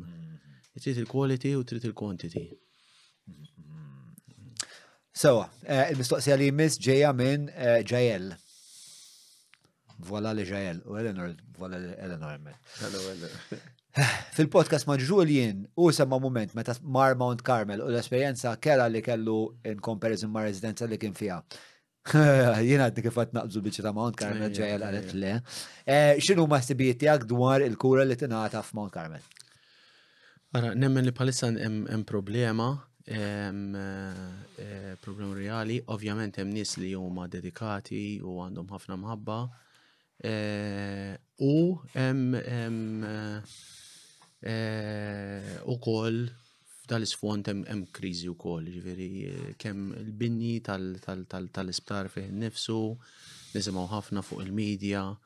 Għandna wkoll volum, ġifieri kultant hemm snin fejn 25 to 45% tal-admissions huma marbutin ma' droga, ġifieri daw qed jiżdiedu. Ġifieri naħseb mhux qed tkun hemm biżżejjed sodot għal daw il-persuni, ġifieri u d-dipendenza hija parti mill-problema tas saħħa mentali.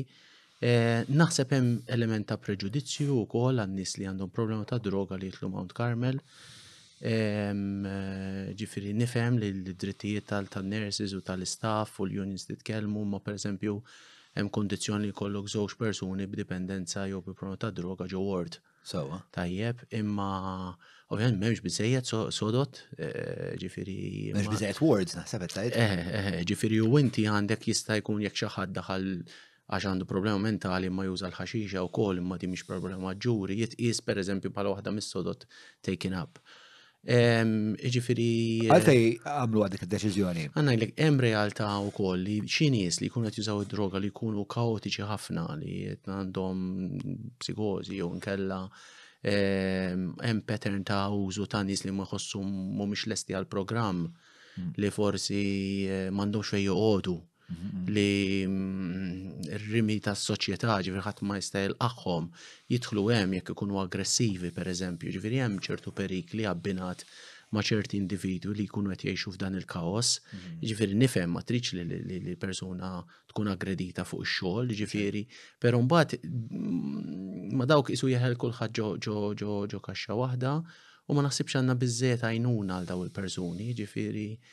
U xi kultant nara fis-servizzi li id-drittijiet iva tal-ħaddiema imma responsabiltajiet naqra inqas enfasizzati.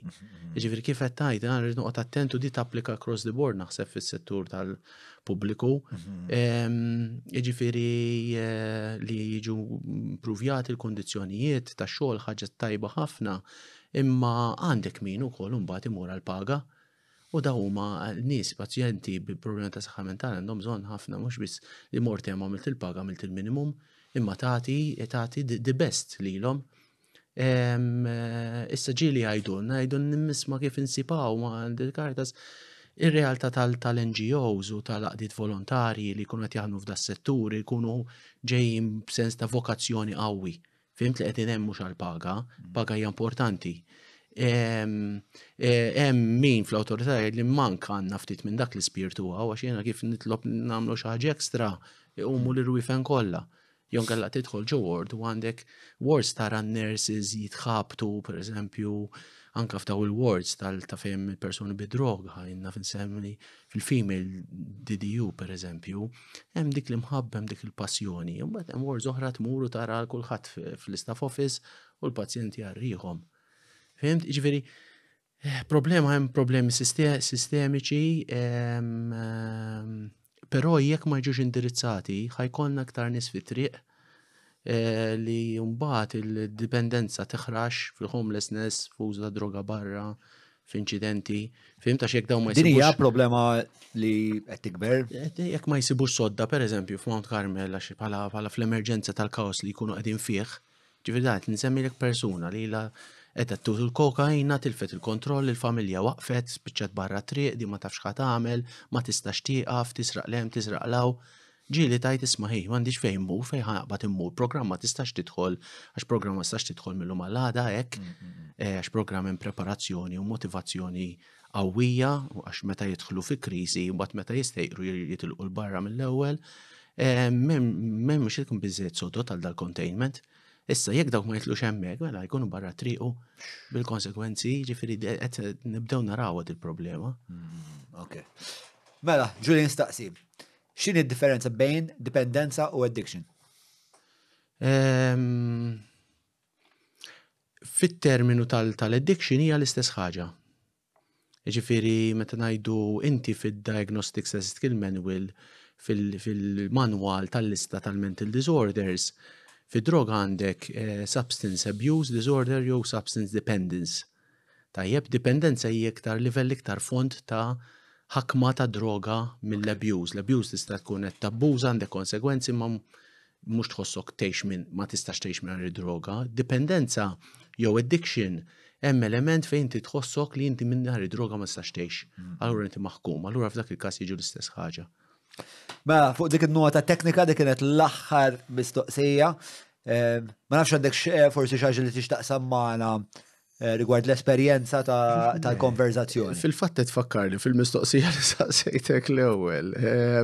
Le, jiena nsegwik Ġon nagħmel żmien anke waqt li qed niġri jekk imur waħdi noqgħod nisma' l-podcasts. Hekk qajmu ħafna mistoqsijiet f'sens liberu.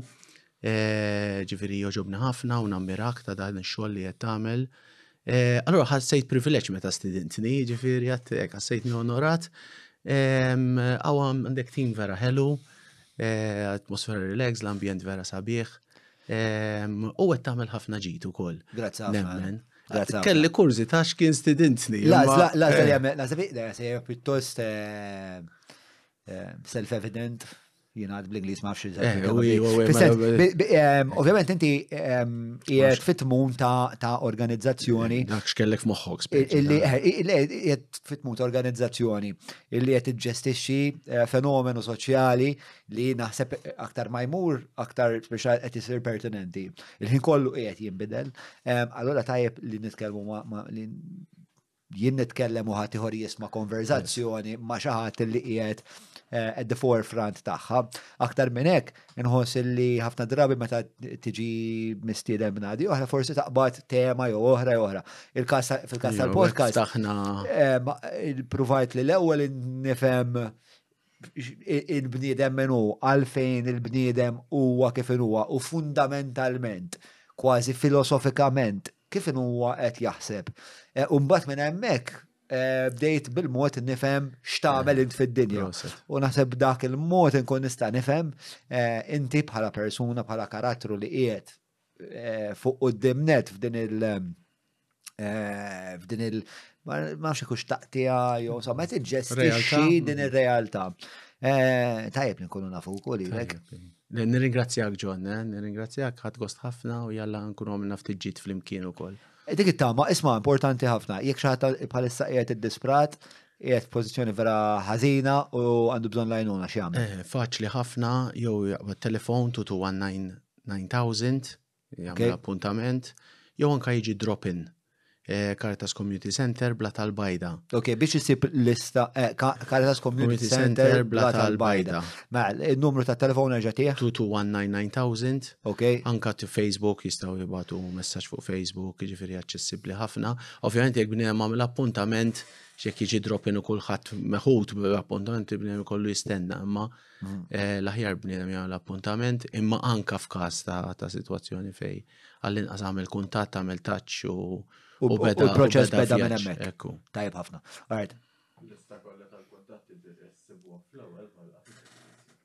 Proset, grazzi Julian.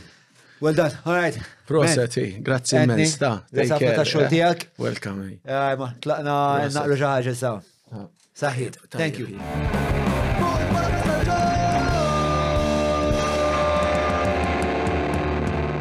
Mela tlaqna.